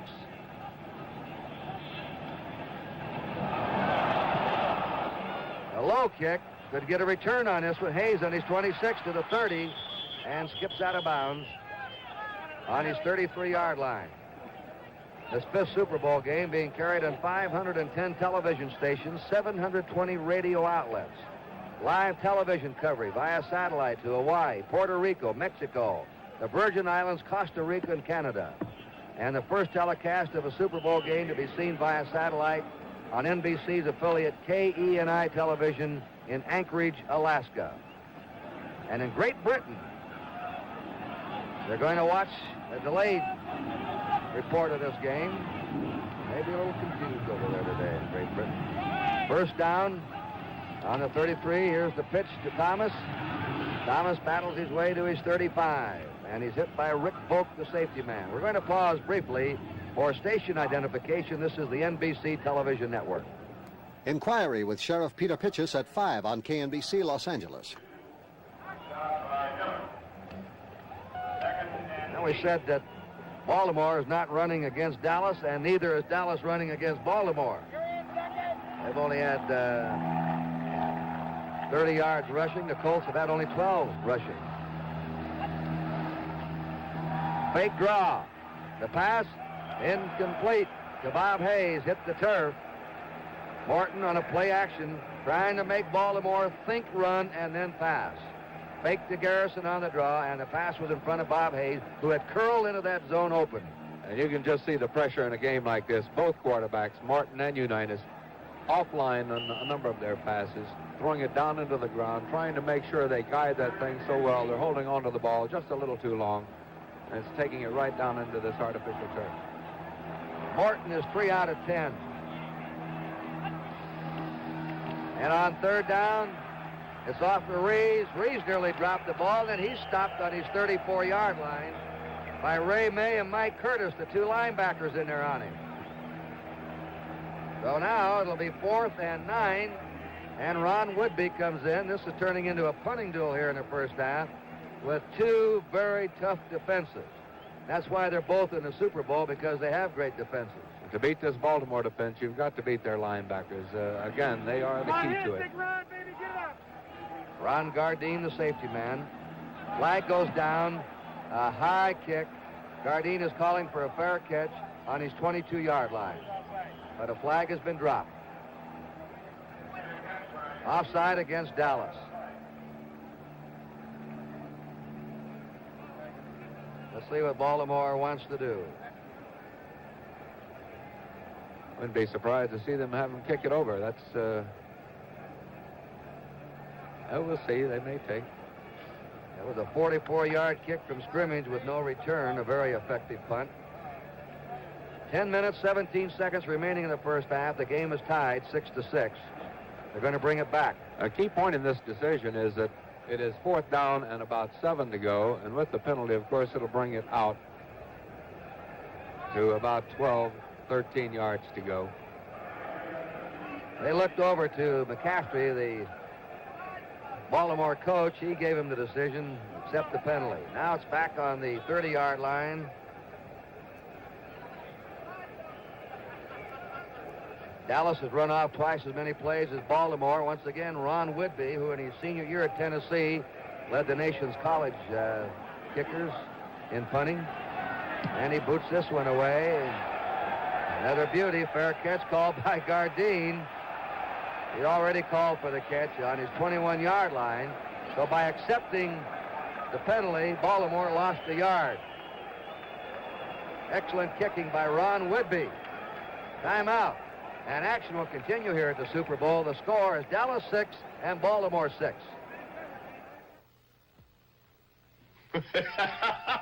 Certain things make you uncontrollably happy. Others leave you quietly pleased. But some provide a richer pleasure, like the satisfaction you get by giving your family basic financial security. Your New York life insurance agent knows a lot about this kind of happiness. Helping people find it is his full-time career. How can life insurance make your family's future happier? Your New York life agent has the answer. Here it is. Solid luxury. New Charger SE, completely restyled this year. Sir, I love a Charger, but... Oh, family man, huh? Yeah. I'll tell you what. Looking for economy, good mileage. Yeah. Lots of room, of course. Right on. What do you got? How about this? A Charger? You're putting me on. New Dodge Charger. If your family's too young for square wheels, you can't afford not to be Dodge material. To show you how tenacious these two teams have been on defense, we've had only 4 first downs in the first half, 3 by Dallas, 1 by Baltimore, and that was on that 76-yard deflected pass. 12 yards rushing for Baltimore, 30 yards rushing for Dallas. They've stopped each other on the ground. In the air, 79 yards for Baltimore, but 76 of them on one play. 59 yards for Dallas in the air. First down, Unitas. Trying to dump it off. Incomplete. And he was trying to... Well, he had some defenders there. He really had no receiver. He had no receiver there, but there were defensive men in the area, so it's not intentionally grounded. Johnny's unhappy. I can't think, but help but think that he threw the ball away. He saw Norm Bulis a little bit trying to come out in that area, but he also saw one of the Cowboy defenders coming in on Bulis, so I think he sort of dumped that away. Unitas 2 out of 7. Bulis trying to swing around. Charlie Waters, a safety man, a rookie, 41. What a play he made. He did not make a tackle in college until he played in the college all-star game. He's from Clemson. They put him in a defense. That's the first tackle he ever made. He was an offensive man in high school and college. He's turned into quite a rookie safety man, a free safety. On the 21-yard line of Baltimore, they have a 3rd down and 9. The game is tied 6-all. 2 field goals by Dallas, a 76-yard pass play by Baltimore. Baltimore's extra point was blocked. 9.5 minutes to go in the first half. Fake draw play. There's a rush again on Unitas. He'll have to run it. He's to the 25. He fumbles. It's recovered by Jethro Pugh. Jethro Pugh on the ball, number 75. Chuck Howley hit Unitas and jarred the ball loose.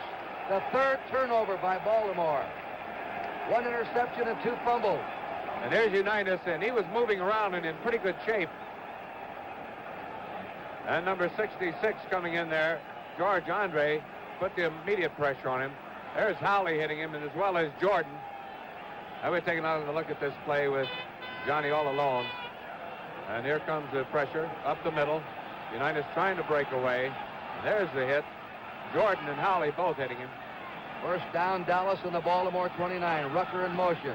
Thomas on the power sweep. And he's hit. He was trying to follow Blaine Nye, the right guard, and Bubba Smith made the stop. It's on the 24-yard line of Baltimore. The play didn't look like much, but it picked up 5 yards. There goes Reeves in the backfield, and Ditka to bring a play in at tight end.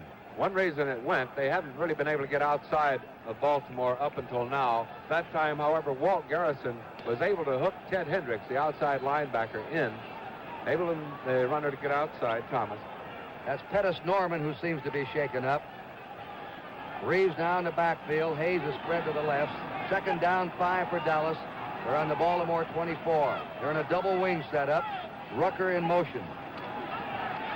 Morton, plenty of time. The pass complete to Reeves.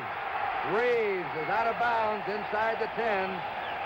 He's out on the 6.5-yard line. They put him in. He's the best pass receiver of the Dallas backs, and you can see why they put him in there. And that's what Dallas is doing, beating the linebackers. Reeves going out on Ray May. They caught Baltimore in a blitz that time. 8 minutes to go in the half. The game tied 6-all.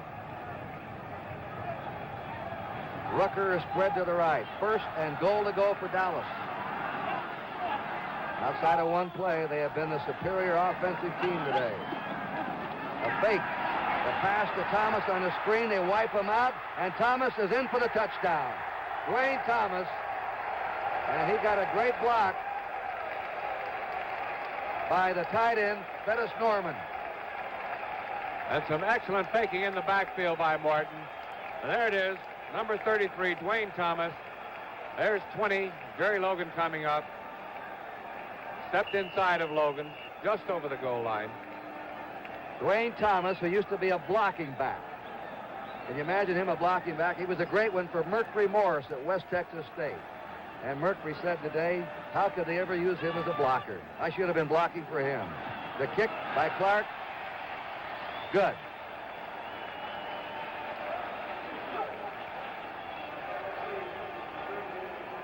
So the Cowboys have made their own luck today. They had one bad break, if you want to be a Cowboy fan, a deflected pass. Another look at the touchdown play. Morton, good faking, as we mentioned, in the backfield. Dropping it out to Dwayne Thomas. Thomas stepping inside of Jerry Logan, number 20. And just falling over the goal line as Billy Ray Smith came in to make the tackle. Kyle Baltimore has had 3 turnovers. They fumbled the ball away twice. Unitas has fumbled once. Gartine fumbled a punt, and they've had a pass interception. And Dallas has not had a turnover, and that's the story so far. Duncan takes it on the 8. Comes to the 20. He's up to the 30. This is a typical Duncan return as he runs it back to his 38-yard line. And the tackle is made there by Richmond Flowers, a former high hurdler at the University of Tennessee. Remember the Bing Crosby Pro-Am Golf later today on NBC, live from Pebble Beach. First down, the Baltimore Colts trailing 13-6 on their own 38-yard line. Nowatzki and Bulash set behind Unitas. Jefferson right, Hinton left. The pass is... There's going to be a flag. That's an interception, but I think you're going to have an interference call here. The pass was intended for Jefferson, and we have pass interference on Herb Adderley.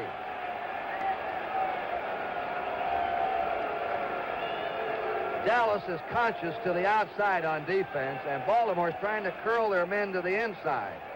That's pass interference. Here's a look at Roy Jefferson running this pattern. He'll be picked up by number 26, Herb Adderley, as he does that little turn in. Adderley coming in.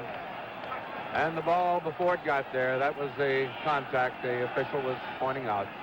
Baltimore now, the Dallas 49. Unitas quickly to Jefferson, complete out of bounds on the 41 of Dallas.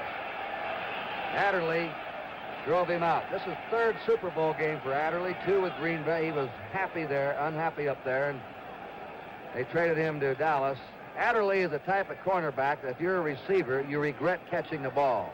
He really racks you up after you catch it. Come on, Dees.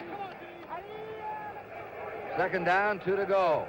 Baltimore on the Dallas 41. 13-6, Dallas leading. Just under 7 minutes to play in the first half. Bulash to the 37-yard line, hit by Chuck Howley, the 12-year vet from West Virginia. Number 54, and it's a first down for Baltimore. Now the clock shows 6.5 minutes to go in the first half. Baltimore on the Dallas 37.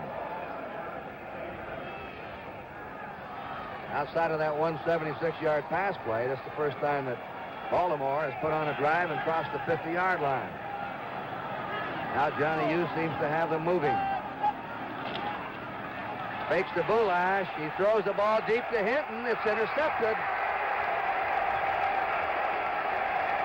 Mel Renfro intercepting. Unitas knocked down as he let it go. George Andre hit him. There's Mel Renfro who intercepted. He intercepted 4 during the year. 4 turnovers now by Baltimore. 2 interceptions, 2 fumbles. There it is again, and Unitas looked like he got shaken up a little bit on the play. After he threw it down, I don't know whether, at least he sort of hobbled off, looked like he was in a little bit of pain. Boy, he's had a rush on him today. That was Andre. They've all rushed him. He has had very little time on any pass he's thrown today. Probably the most intense pressure he's had all year. Oakland did not pressure him. First down for Dallas on the 15, their own 15. And coming up to the 17 or 18-yard line is Dwayne Thomas. And he's hit there by Billy Ray Smith, 74, and Ray May, number 56. Getting back to this Dallas rush on Unitas, actually there have been a couple of Red Dogs, but not a consistent Red Dogging pattern. And this has been done pretty much by that front 4. Andre, Lilly, Hugh, Cole. Tremendous pressure on Johnny. On that play, he had Eddie Hinton wide open, but he threw the ball too late.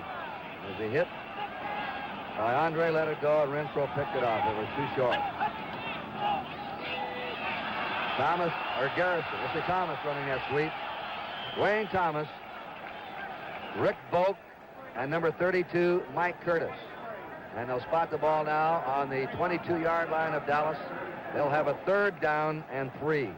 Once again, we saw the reason Thomas has been having such a great season running the latter part of the year. Walt Garrison, number 32, and we see Earl Morrow warming up on the sideline. Apparently, Unitas was shaken up to the extent that we may see Morrow in the ball game. 3rd and 3 for the Cowboys. They're ahead 13-6. 4.5 minutes to play in the first half. Baltimore nearly jumping offside. They may have. Thomas running the ball. He's over his 25 to his 26. It's good for a first down, but a flag has been dropped.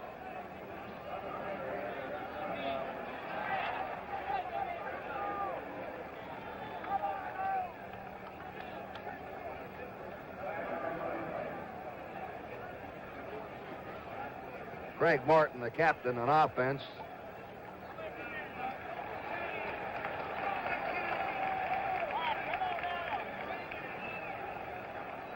Here's a signal, offside. You saw 2 Colts jump. Looked like the 2 interior tackles. Johnny Unitas, who has been under the real gun today with a tremendous Dallas pass rush, evidently something under his right shoulder. It's an ice pack he has on to prevent swelling. First down for Dallas. Morton is screened to Thomas. Thomas being pursued by Bubba Smith, gets away from him. What a move that was. Looked like a ballet dancer on that one. What a move as he spun away from Bubba Smith, who appeared to have him hemmed in. It's Tom Landry sending a play in now. Watch this move. And a good fake to Garrison. Now just a little lob out to Thomas. And convoyed there by Rayfield Wright, 70, Blaine Nye, 61. And a great spin by Thomas himself.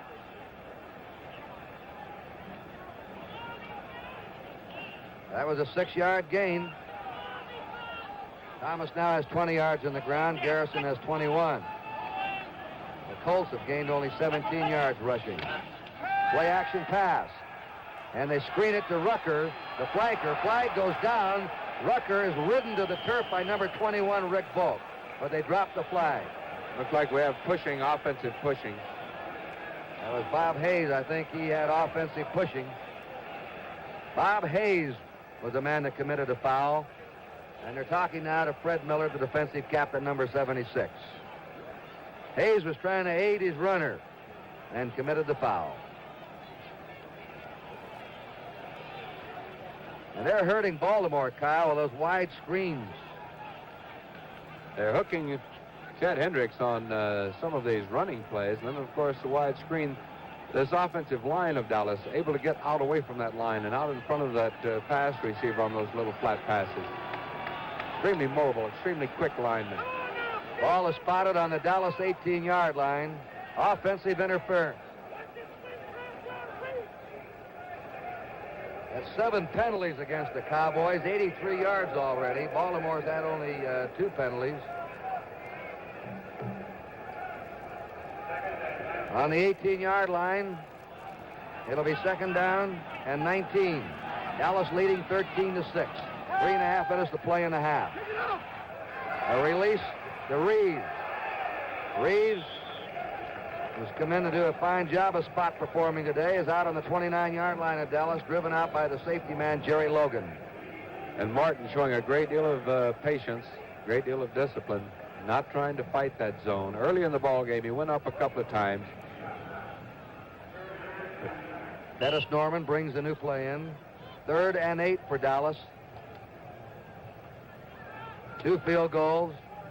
Dwayne Thomas romped over for a touchdown with the extra point. Baltimore's had a 76-yard pass play, deflection from Hinton to Cornell Green off Green's hands to Mackey, and they had their extra point blocked. On 3rd and 8, here's a big rush against Morton, and Roy Hilton's on him, 85, and number 76 is Fred Miller. But Hilton got to him first. That's 3 times Hilton has penetrated deep today for Baltimore. Let's quickly go down to Bill Ennis. Heard we have a report. We checked the Baltimore bench on Johnny Unitas. He was hit very hard on an interception a moment ago. He has an ice pack on his ribs. He is having a little trouble breathing. He says he's all right. Earl Morrow continues to warm up. Let's go back up to you. On the right side of Unitas, he has been hit in the ribs. He has sore ribs. he says he's all right, that is typical statement that Unitas would say, but evidently he's not. Here's the kick now by Whitby. It's a wobbler. Gardine gambles on his 46, nearly has his head torn off by number 43 of the Cowboys, and that is Cliff Harris, who nearly came in with the head and the helmet and everything. Earl Morrill now comes on the quarterback. Earl Morrill, who threw 4 touchdown passes against the Jets in the last season game for Baltimore, as Unitas is injured. And it's a first down for Baltimore on their own 48-yard line. Morrill has time, completes the pass to Eddie Hinton, and the ex-Oklahoma star has a first down on the Dallas 26. Eddie Hinton, second in the American Conference in pass receiving. And here's Earl Morrill, Player of the Year 1968, firing to Eddie Hinton. Hinton across the middle, brought down by Mel Renfro. It's a big curl-in pattern, down and across. 26-yard pass play, Morrill to Hinton. First down Baltimore on the Dallas 26. 13-6 Dallas. Ooh, what a pass check block that was. Hinton can't get it. And it's broken up out there by Mel Renfro, one of the best in football, one-on-one. Used to be a safety man. Right cornerback, Kyle, used to be the weak position with the Cowboys, and that's why they put Renfro there this year. They've got a couple of good ones now, Renfro, Adderley. And, of course, young Charlie Waters at safety position, surrounded by experience. What a great way to break in a young player. Surround him with Cornell Green, 9 years, Herb Adderley, 10 years experience. Dallas usually plays the run on first down, and if they blitzed only 15% this year. They'll do it on this down. Let's watch. 2nd and 10. And they raise up and hit Roy Jefferson to the 11. He's going. The whistle had not blown, and he goes to the 5, and a flag is down, and a foul call on Dallas. It's on Leroy Jordan. And here's the play. Morrill firing into Jefferson. And that looks like, well, we'll try and pick his number up in just a moment, who got injured on the play. Here's Jefferson going down. Just a little curl in. And that's number 41 coming in. They knocked Waters Jefferson when he hit, well, Jefferson, the big, strong flanker. And when he hit the safety man Waters, he injured him. And then at the 5-yard line, Leroy Jordan committed a foul. The penalty goes half the distance to the goal, and now it is 1st and goal to go on the 2-yard line. A timeout. Action will continue here at the Super Bowl. The score is the Dallas Cowboys 13 and Baltimore 6.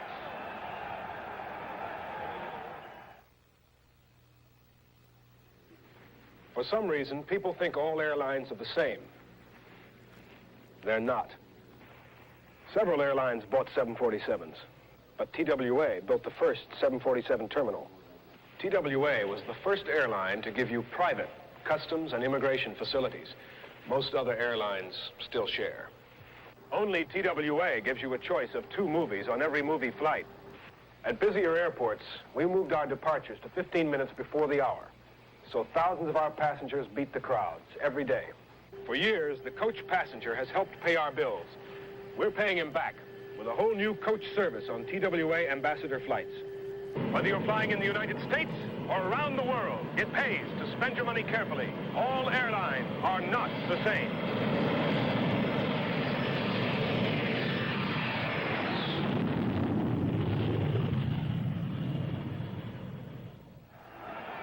When Roy Jefferson took that pass, his knee didn't touch the ground because Waters was underneath him. That's when Waters became injured, and that's why Jefferson could get up and keep running from the 11 down to the 5. And now Earl Morrill has moved this team in 3 plays from his own 48-yard line to the Dallas 2.5-yard line. A first down and goal to go. They have the 2 tight ends, Mackey and Mitchell, in the game. They have Bulash and Nowoski behind Morrill. And it's off to Bulash, and he's stopped. That blue wall with Lilly and Pugh in there underneath. Renfro coming in to help, number 20. And number 54, Chuck Howley. And as they untangle, it's still on the 2-yard line. 2nd down and 2 to go. We have 1 minute and 33 seconds to go in the first half. Baltimore has a chance to go in front here in the closing seconds of this half with a touchdown and a point. We'll see if Dallas can stop them. They've allowed only 1 touchdown in the last 26 quarters. And Bulash trying to fight his way in. He can't do it. A big hit on him there by George Andre and Tom Stinchik. Now it is 3rd down and still 2 to go. What do you call, Kyle? Well, whether Earl Morrow goes with it or not, Unitas always likes that play-action pass. It's a slant to the fullback or the halfback with them continuing on out into the flat. We'll see which play selects. 3rd down and 2 to go for a Baltimore touchdown. That could tie them with the Cowboys. Bulash stopped again. What a defense down there in that goal line. They haven't budged an inch. We're in the last 25 seconds now of the half. And Baltimore is calling for time with the clock showing 21 seconds to go in the half. Earl Morrow will go to the bench and talk to his coach. They had the ball on the 2.5-yard line. 3 cracks at the 2. A 4th and 2 to go for a touchdown with only 21 seconds to go. Dallas leading 13-6. Now what do? You go over the... Try and get the sure 3 points, which should be. Don McCafferty, a rookie coach, 10 years, an assistant coach at Kent State, turned down an assistant coaching job with Baltimore one time. 2 years later, Weeb Eubank gave him a second chance. He accepted it. 11 years as an assistant coach with the Colts. Shula left, and now Don McCafferty is the man. And right now, to his other 15-year veteran quarterback, Earl Morrow. They don't have the kicker in there. They're going for it. 4th and 2 to go for a Baltimore touchdown. Dallas leading 13-6. Baltimore's driven from their 48 to the 2. Morrow has moved the team better than Unitas did. They seem to get better protection. Unitas is injured with bad ribs.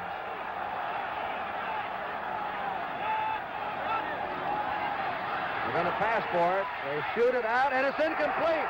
They're trying to hit Tom Mitchell, the tight end, and he stumbled going into the end zone. Mitchell was trying to slither through. He stumbled. He was delayed coming off the line, held up. And also on a 4th down pass into the end zone, it normally comes out to the 20-yard line. That's what it'll be. What a magnificent goal line defense by the Dallas Cowboys.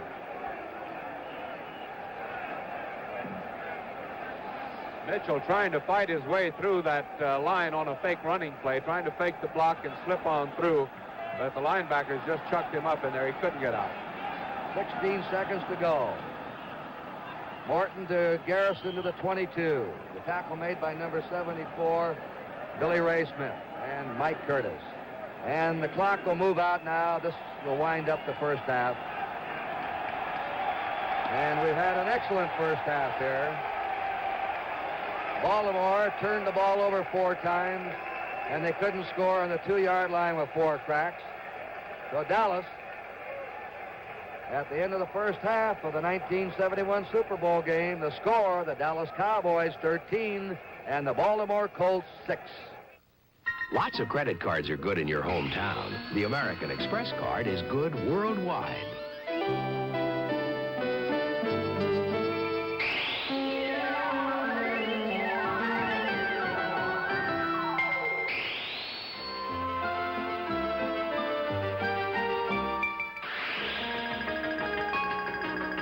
The American Express card, the new money worldwide. Well, yes, sir, I can get that number for you. But did you know you could dial the number yourself, sir? Yes, sir. You know, when I tell people they can dial long-distance calls themselves, they probably think I'm trying to save myself work.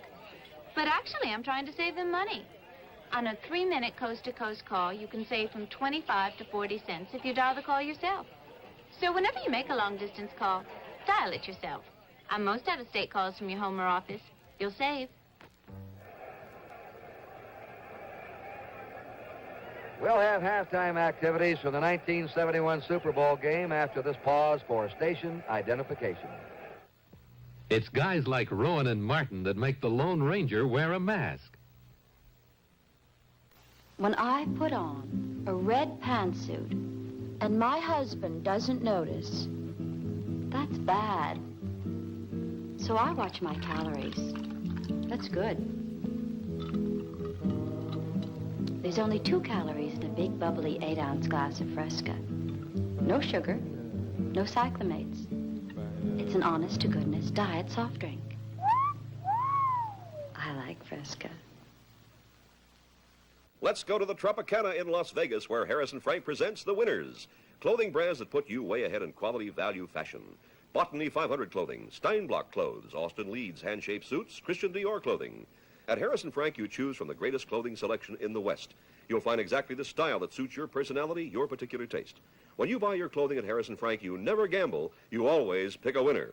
Harrison Frank, 43 stores throughout the West, where the winning fashions are. Charge it. Folks, trade in your old Volkswagen on a brand new one. Is this a new one?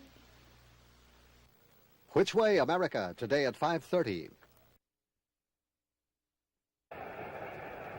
Super Bowl V is brought to you by Chrysler Corporation, extra care in engineering. Your host today, your local Chrysler Plymouth dealer.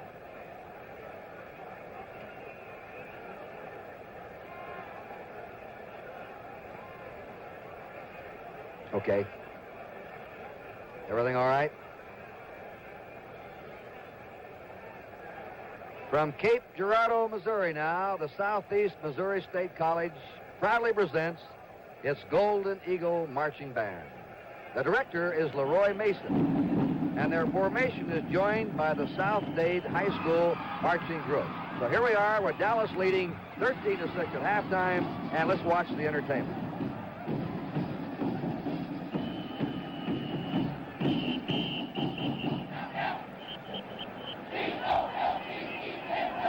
From Cape Girardeau, Missouri, Southeast Missouri State College proudly presents its Golden Eagles Marching Band.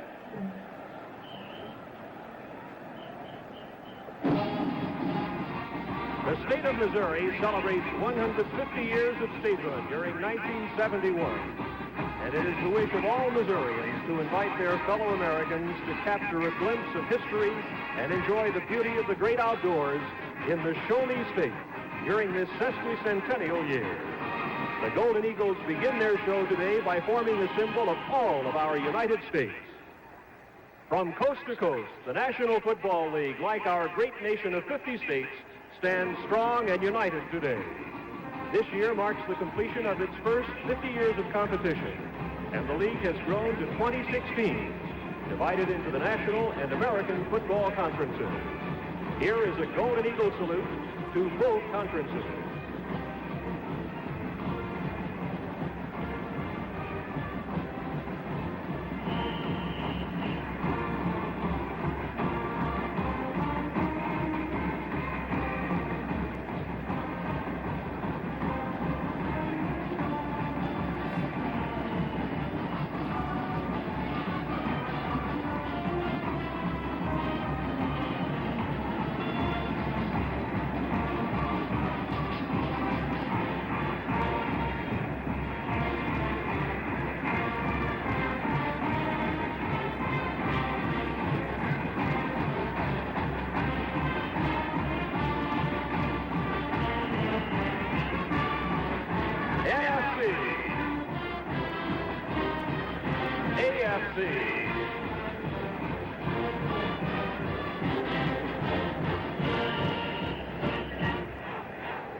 During the past years, the Golden Eagles' next maneuver has received nationwide acclaim. The band prepares to present its Times Square marquee as it marches into its lineup position.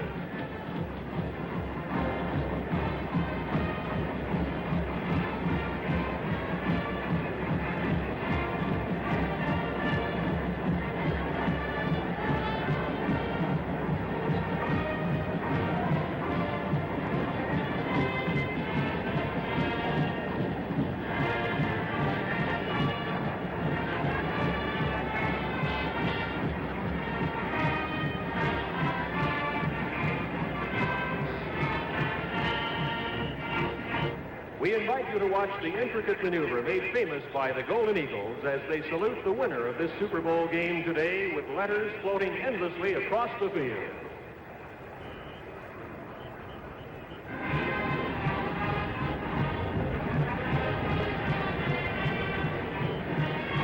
S.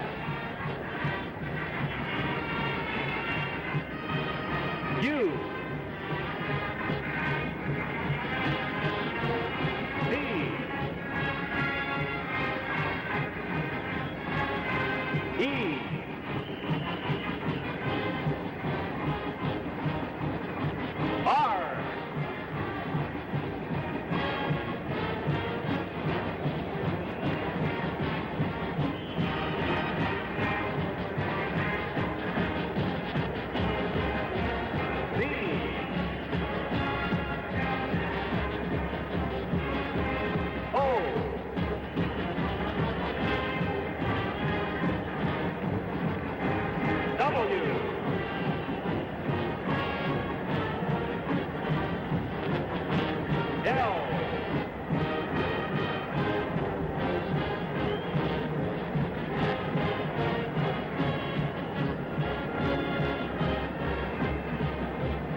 In a map outline of the United States, we salute the 26 great NFL teams and the cities they represent as they are spread across this great land of ours.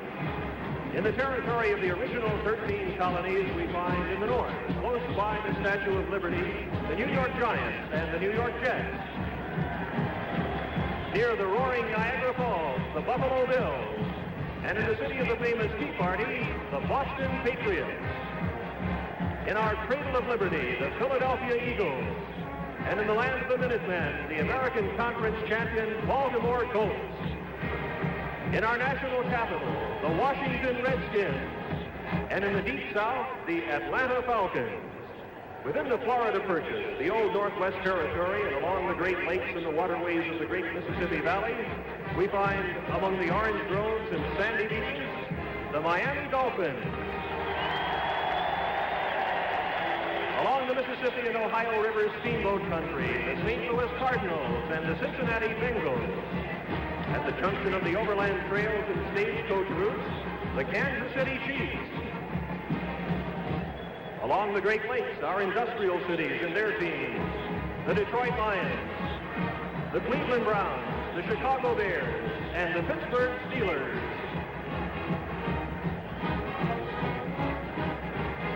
In the winter wonderland of the Paul Bunyan country, the Minnesota Vikings and the Green Bay Packers.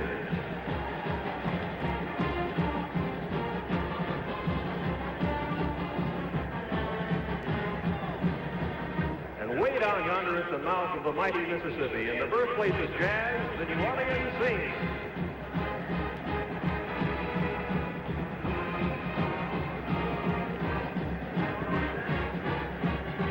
In the Lone Star State of Texas, land of the cowpokes and oil wells, the Houston Oilers and the National Conference champion Dallas Cowboys.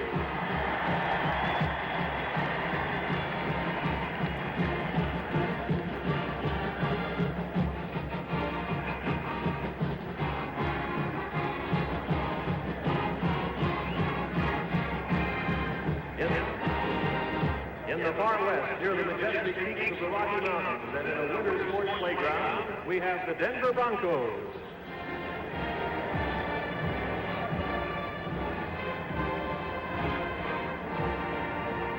And on the West Coast, home of the great movie industry and the Oscars, the San Francisco 49ers, the Oakland Raiders, the San Diego Chargers, and the Los Angeles Rams. As we pay tribute to this National League of Competitive Sport, we reaffirm our faith in the country whose character it represents. Ladies and gentlemen, a voice of America, Miss Anita Bryant.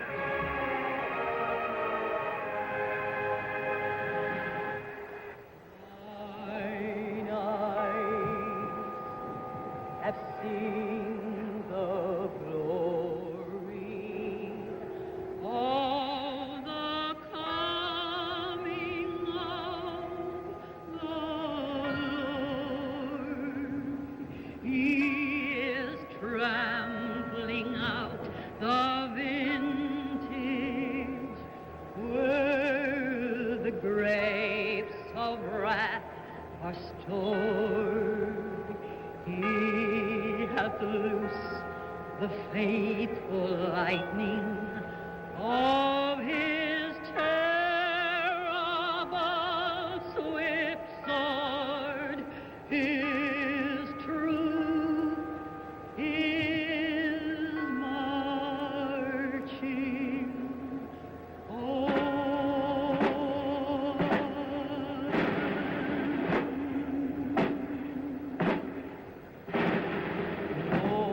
Glory, glory, hallelujah.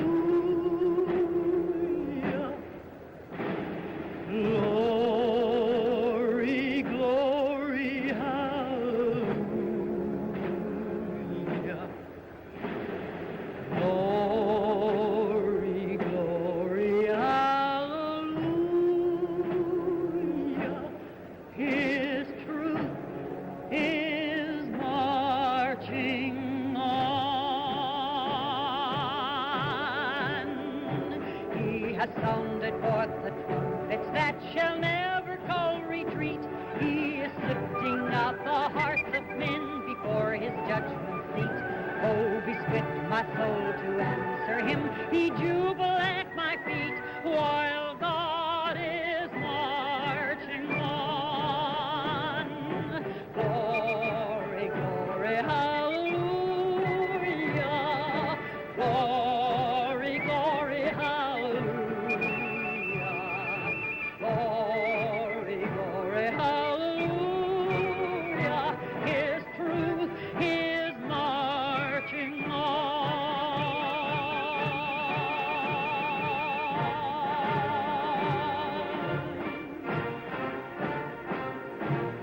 In the beauty of the lilies, Christ was born across the sea with a glory in his bosom that transfigures you and me, as he died to make men holy.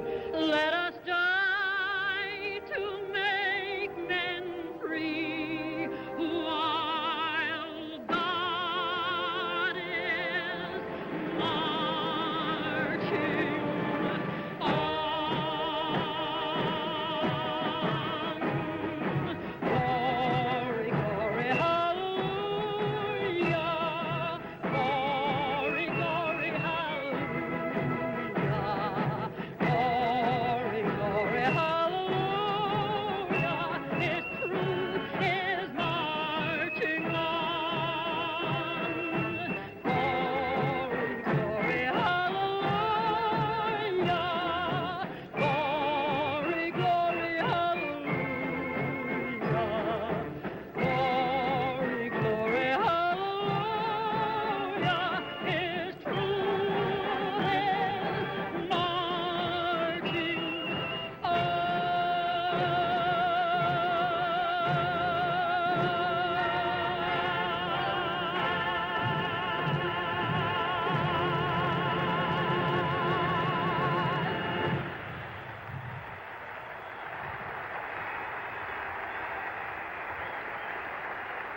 Today's pregame and halftime show was produced by Ernest E. Seiler, Executive Vice President of the Orange Bowl Committee.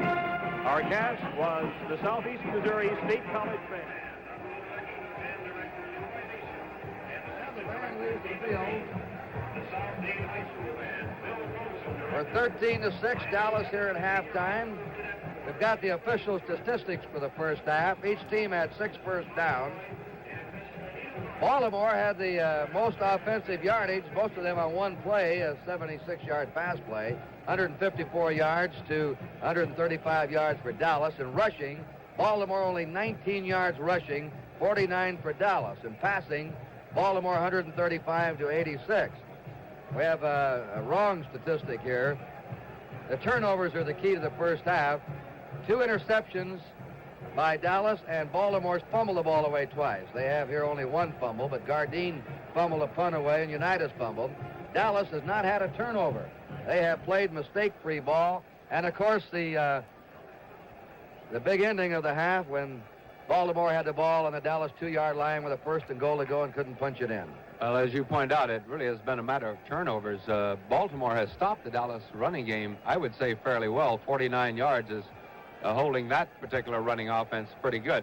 And also Dallas has held the Baltimore passing with the exception of that long pass play that resulted in the controversial, I'm sure, play from the Dallas Cowboys standpoint. Johnny Unitas passing to Eddie Hinton. This is the play, Unitas going back. He'll be passing for Eddie Hinton. Hinton will touch the ball. It'll be tipped up in the air. The Cowboys' Cornell Green also was in on the play, and the official said that he had also tipped it before it landed in the Colts' John Mackey's hands. Mackey, number 88, will catch it as he continues on.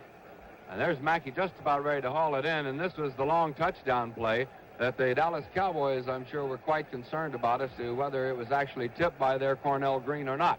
But thus far, it has been a matter of who's made the fewest mistakes. Dallas certainly not running all over Baltimore, doing a fairly good job. Baltimore not outpassing Dallas, certainly, but doing a fairly good job. And it's been the fumbles and the interception. Now the Colts are coming back on. We'll get word just before the half. You think they'll continue with Morrow?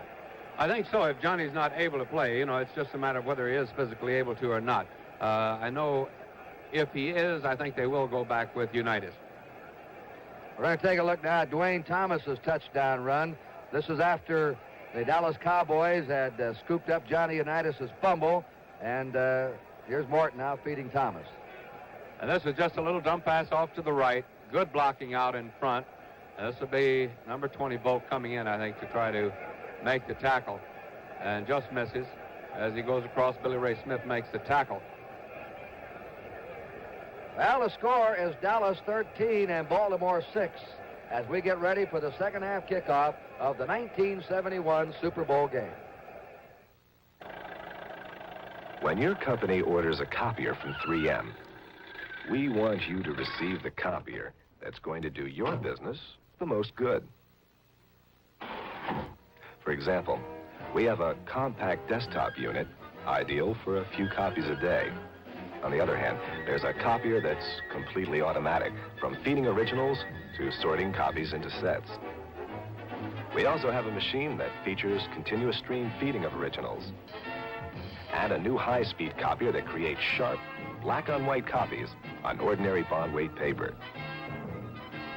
And if you want color, 3M now offers a machine that reproduces any original in full color. So let us help you decide which 3M copier can lower your copying cost. See and compare them all at your 3M Business Products Center. As we mentioned in the first quarter, the very first Super Bowl winner was coached by Vince Lombardi. And the following year, his team came back and they won it again. Vince won't be with us today. And Brian Piccolo, the Bears running back, won't be on hand for today's game either because cancer claimed them both. Now, scientists and physicians tell us that we can beat cancer, but it's going to take continuing research. The National Football League is asking for your help.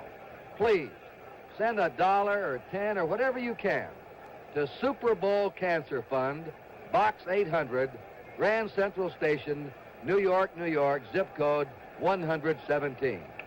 Believe me, this disease can be beaten. Thank you very much.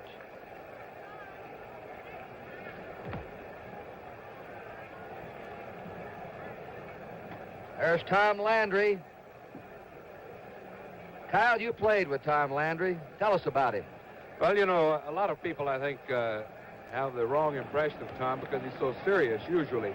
But he is really, I think he has a very dry sense of humor, a very dry wit. But what makes him so serious is that, you know, he's calling the plays, and he is always a play or two ahead of what's happening on the field. And he can't go around being a cheerleader, patting guys on the back and saying nice going. He is constantly thinking about what's going on. Both are quiet men. Don McCafferty is not a holler guy. He's a private man. But when he says something, he means it. He's had the complete respect of his players this year. Baltimore is going to receive on your right. Mike Clark will kick off from your left. $15,000 per man for the winner of this game. $7,500 for the loser. If it's a tie, we'll have a sudden death. Here's the kick by Clark. Duncan fields it on the 7. He's to the 20. Oh, he fumbles, and he was really racked up, and the ball, he was hit by Claxton Welch, who jarred the ball loose. That's the 5th Baltimore turnover. Dallas ball.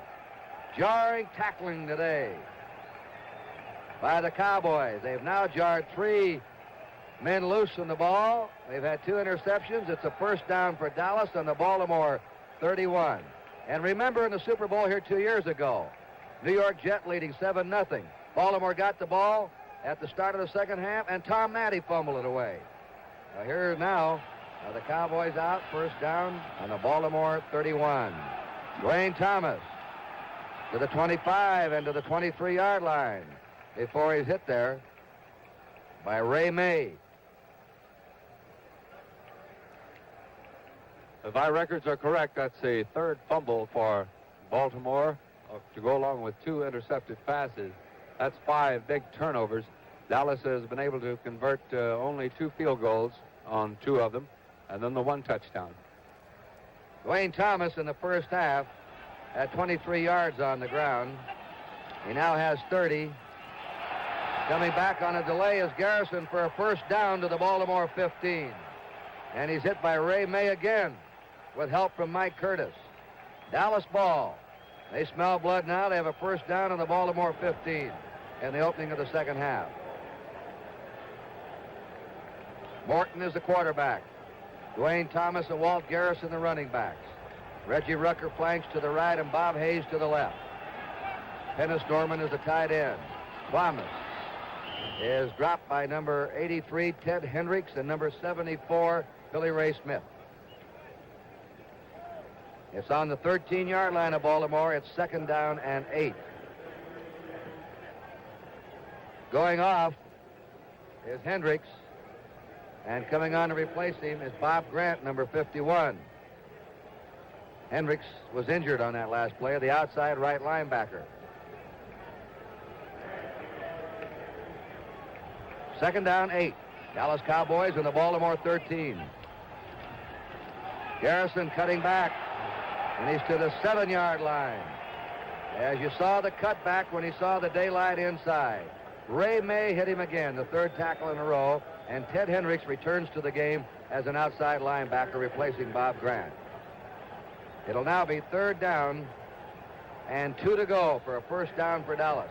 Dallas taking advantage of that lateral pursuit on the part of Baltimore. I'm sure from up in the press box in that first half, at the halftime, they went over this, having their runners cut back against the grain. 3rd and 2. Thomas running on his own to the 2-yard line. Ridden down by Fred Miller, 76.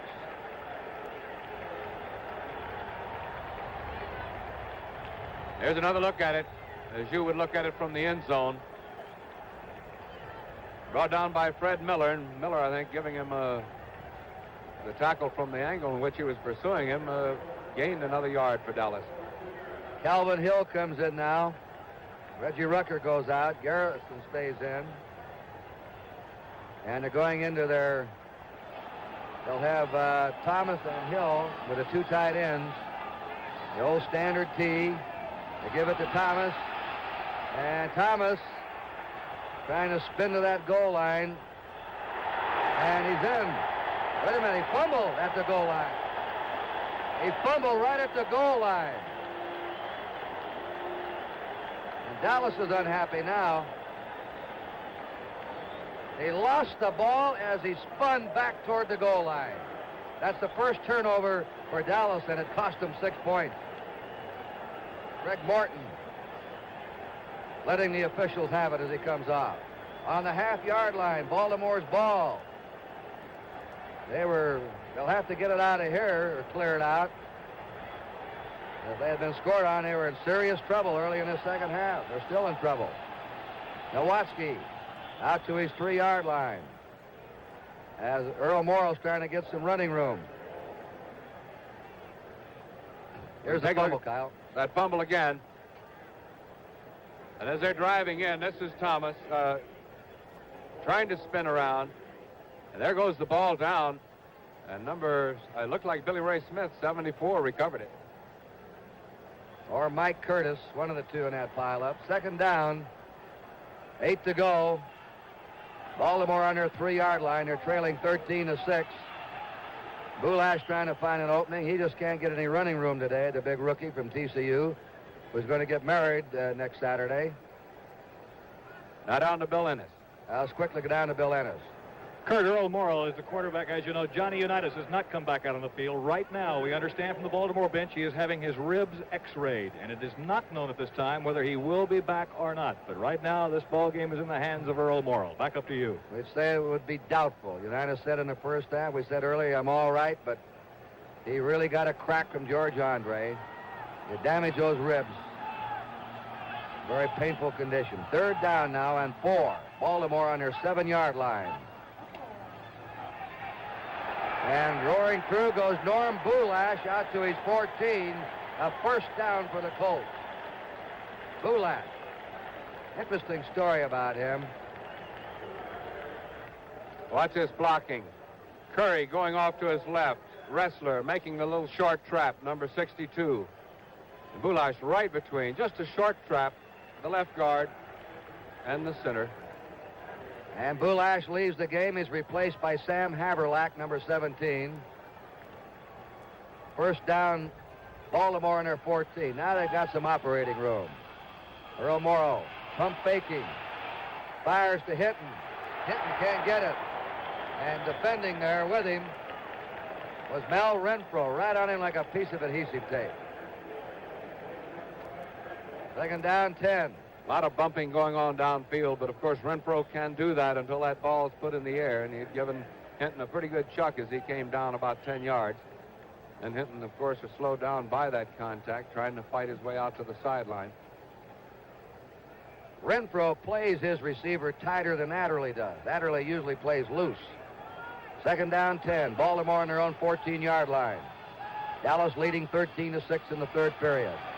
Right down the middle to Haverlack at the 30. Haverlack at the 35 to the 39. A second-year man from Bucknell, Sam Haverlack, tackled by Mel Renfro, and Baltimore has a first down.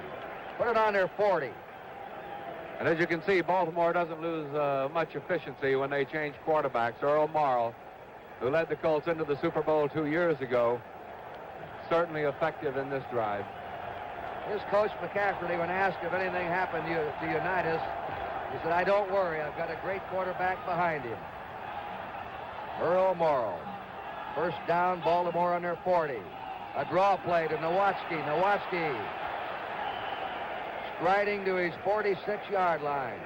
The hit was made by Jethro Pugh, number 1, and then Dave Edwards, secondly. Cornell Green in the pileup. It's a gain of 6.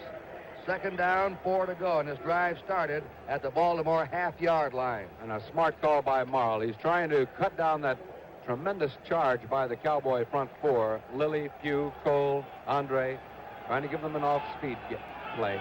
Morrill now is 3 out of 6 in the game. Feeds it to Haverlack.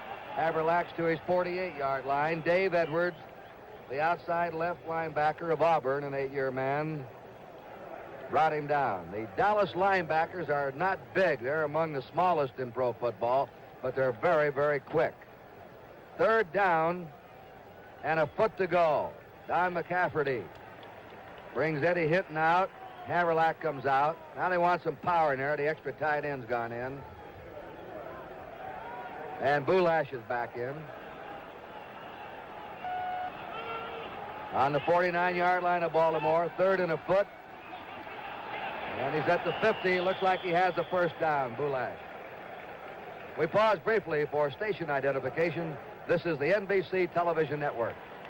Inquiry with Sheriff Peter Pitches at 5 on KNBC Los Angeles. This is Kurt Gowdy, Kyle Rote, and Bill Ennis from the Super Bowl. A first down for the Baltimore Colts. Eddie Hinton comes back in as flanking back. Tom Mitchell, a tight end, leaves the game. Baltimore on their 50-yard line, or just nudging into Dallas territory. Where the ball is resting now is emblematic of the Vince Lombardi Trophy, which will be the official trophy for the Super Bowl winner. And its outline is on the field in silver and black. You'll see it in the winner's clubhouse after the game. Morrow going to the sideline to Jefferson, and it's incomplete. Herb Adderley, and Jefferson scrambling for the ball. Adderley, a great running back at Michigan State. The late Coach Lombardi said, I nearly made a mistake and put that boy on offense. Luckily, I got him on defense where he became one of the greats. Action will continue here at the Super Bowl. The score, the Dallas Cowboys 13, the Baltimore Colts 6. Razor blade shimmy. You can't see it happen on your face, so I'll show you what it's like on this bar of soap. Double-edged blade shimmy, because the razor doesn't hold them very firmly. Band razors don't make shaving any smoother. They have a shimmy all their own. Fortunately, there's the Schick injector system, with a razor that locks the blade in this tight. That controls the shimmy, so you shave your whiskers much smoother, more evenly. The Schick injector system. Try it. To the Equitable agent, no two people are alike. Is there anyone else in the whole human race with your kind of style and your kind of grace? No two people are exactly alike. And that's what the Equitable agent never forgets. All his training and thinking are shaped around you and your life insurance needs. To the Equitable agent, there's nobody else exactly like you. Nobody else like you.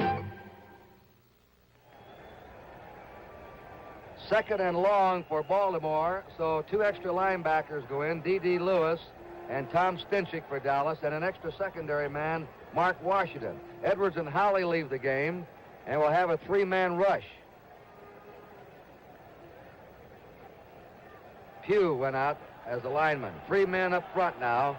They're looking for the pass on 2nd and 10. Baltimore on the 50-yard line. Big rush on him. And he read it, and he hit Bulash at the 43 of Dallas. They were blitzing on it with a 3-man prevent. Charlie Waters making the tackle. And here's Earl. You'll see Mark Washington, number 46, come flying through there. There's Andre coming out to the right. And another Red Dog, 56, Tom Stinchik. And he got it away just in time. Bulash with a good reception. 3rd and 4 now. Ray Perkins comes in, and Bulash has gone out. They have 3 wide receivers in now, Baltimore. Morrow. Bad pass. Right in the hand of Leroy Jordan. Pass was intended for Perkins, Ray Perkins, and Morrow threw a bad pass, and Howley had a Jordan had a wide open shot at it. And O'Brien is coming in now to try a long field goal. Jim O'Brien. Oh, trying to hit Perkins down there, and there were 3 linebackers for Dallas in that one area, D.D. Lewis, Leroy Jordan, and Chuck Howley. This will be a 52-yard field goal attempt by Jim O'Brien. Earl Morrill is holding, and back is Mel Renfro as a safety man for Dallas. The kick is up there, and it is fading to the left. And is going to be dead on the 1-inch line. Dead on the 1-inch line. You can't, that's almost like pitching pennies. Action will continue here at the Super Bowl. The score, the Dallas Cowboys 13 and the Baltimore Colts 6. It's a fact. Chrysler Plymouth offers more kinds of new cars than anyone else, including Duster, Satellite, Roadrunner, Fury, Chrysler, and now a new entry in the subcompact field, the little car that can. Here comes Cricket, coming through. Chrysler Plymouth, coming through. New Cricket from Plymouth has 4 doors and gives you family-sized room, gives you good gas economy, and things you can't get in some other import-sized cars, like power disc brakes in front, standard, big 14 cubic foot trunk. And Cricket is Chrysler engineered, Chrysler built. Cricket, only $19.15, manufacturer's suggested retail price, excluding state and local taxes, destination and suggested dealer new car preparation charges, at selected Plymouth dealers.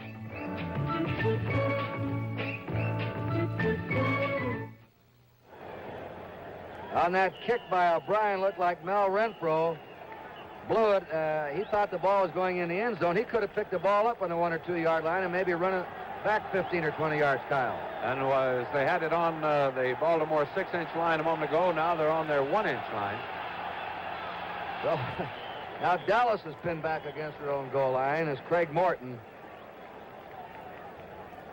gets it out to the 3 where Ray May and Billy Ray Smith. Baltimore had the ball on their half-yard line. Now Dallas had it on their 1-foot line. And they're on their own 3 now. Of course, it all looks easier up here, but down in the field, much tougher. And Renfro evidently thought that ball was going to skip on in and wouldn't take that backspin. He had time to pick it up and maybe come back upfield 10 or 15 yards with it. Garrison and Dwayne Thomas behind Morton. That's Dwayne Thomas, and he's met at the 3 or 4 yard line by the right side of that Baltimore defense. Mike Curtis, he's been all over the field today. And helping him, number 85, Roy Hilton. 3rd down. Dallas on their 4 yard line. We have 4 minutes and 12 seconds to play in the 3rd period. Dallas is leading 13-6. Let's see what they do here.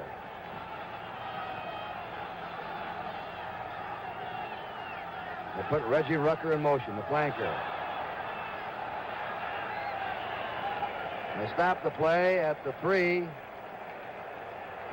And nearly jumping off was Billy Ray Smith. Roy Hilton making that tackle in the Cowboys' backfield. Came across very strong. So it's 4th down now. The punting team is on, and Baltimore has a real shot now at some field position. You know, Baltimore has not tried to block a punt yet. They've just been holding up that Dallas team, but they have them backed up in this end zone. We'll see if they try and get in and block it. Gardine is the safety man. Ron Whitby punting. It's a good kick. Gardine takes it on the 48 of Dallas, trying to get outside. Look at that quickness of that Dallas coverage. A flag goes down.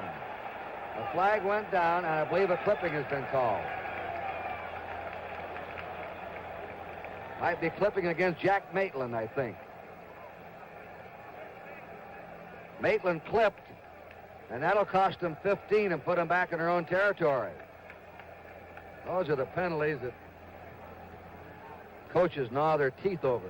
You know, on that punt, Baltimore did not try to block it. Again, they were trying to hold up the Dallas men from going downfield, hoping that they could get Gardine back on a good run back.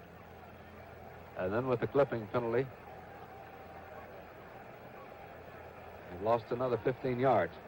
Johnny Unitas now is warming up. He injured his ribs in the 2nd quarter, had to leave the game when George Andre, the defensive right end of Dallas, hit him. He's had treatment, x-rays, and now there's a timeout. Action will continue here at the Super Bowl. The score is Dallas 13 and Baltimore 6.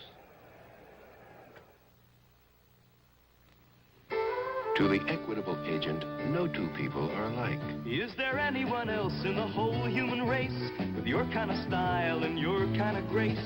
No two people are exactly alike, and that's what the Equitable agent never forgets. All his training and thinking are shaped around you and your life insurance needs. To the Equitable agent, There's nobody else exactly like you. Nobody else like you. Men, when you take it off with Noxema medicated shave, you know how close you can get? Hmm?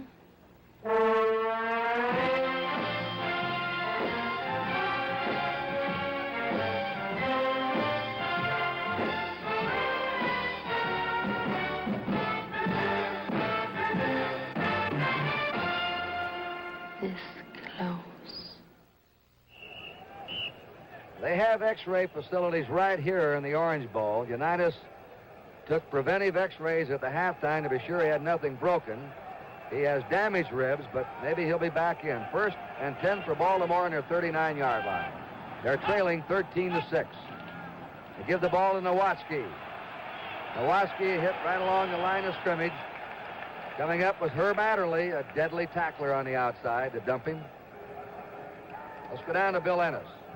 Kurt, the report on Johnny Unitas is that he does have a very, very slight hairline fracture in the right rib cage, and it is very doubtful he will see any more action this afternoon. However, he is heavily taped, and he is back out on the field. Now let's go back upstairs. A hairline fracture in the rib cage for Unitas. He's heavily taped, as Bill Ennis said. Doubtful if he'll be back. 2nd down, 9. So it's up to Earl Morrill now, the other veteran quarterback.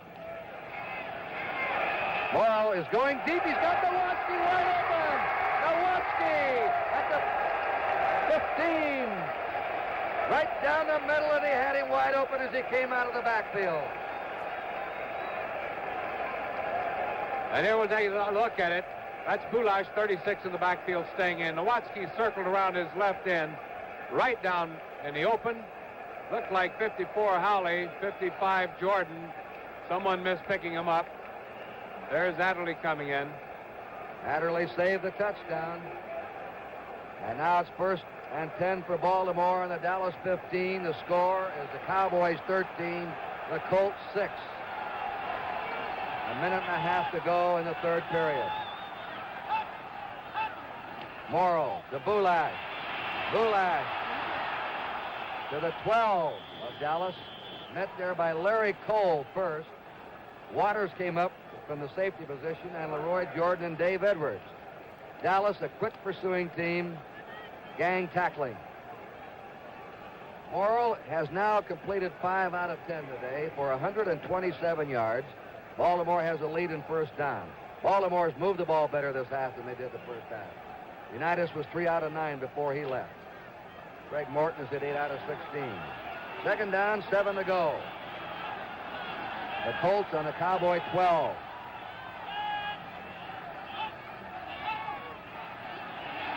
Quarterback draw. And he's to the 11, and that's it. Jethro Pugh around the ankles, nabbed him, number 75. And saved the day with that little ankle tackle, too, because looked like Earl was being, if he could have gotten by him, he could have picked up one other blocker downfield. Looked like Bob Vogel, 72, might have been out in front. Tom Landry nervously pacing those sidelines. The clock is moving with 20 seconds to go in the 3rd period. Don McCafferty just looking up at the clock. Tom Matty, the injured halfback who's shading his eyes with the sun. They may not get this play off. There's the gun. That's the end of the 3rd quarter in the 1971 Super Bowl game with a score. The Dallas Cowboys 13, the Baltimore Colts 6. The Goodyear Custom Wide Tread Polyglass Tire. Portland, you still got a good 3 hours, lady. Thank you. Polyglass is mileage. wow, those lights. Polyglass is traction. Fred, we there yet? Polyglass is strength. This is the Goodyear Custom Wide Tread Polyglass Tire. Inside, 2 fiberglass belts, plus today's most preferred tire body cord, polyester, pioneered by Goodyear. Traction. Strength. Long mileage, too. Polyglass is value. And remember, if it doesn't say Goodyear, it can't be Polyglass. 2 million people in Pakistan are faced with starvation, exposure, disease. The Pakistan flood was the worst natural disaster of this century. It will be a greater disaster if we don't care. Whatever amount you can to save the survivors, Pakistan Relief Fund, Box 1670, Washington, D.C., 20013. So this is Kurt Gowdy, Kyle Rote, Bill Ennis. We're going out of the 4th quarter of the Super Bowl. Baltimore had the ball on the Dallas 2-yard line at the end of the first half. 4 cracks, couldn't take it over. Now they're threatening again. One interesting thing, Baltimore has been a conservative team. No gimmicks today. During the year, they've always had a trick play or two in the game. They have not used a gimmick or trick play in this game yet. On 3rd down, Morrell's pass is intercepted in the end zone. And it's intercepted there by Chuck Howley. That's his 2nd interception. 6 turnovers for Baltimore today. 3 interceptions and 3 fumbles. He not only had the ball intercepted, I think he gets pretty good rush on him right here at the end, coming in from his left. There it is, George Andre.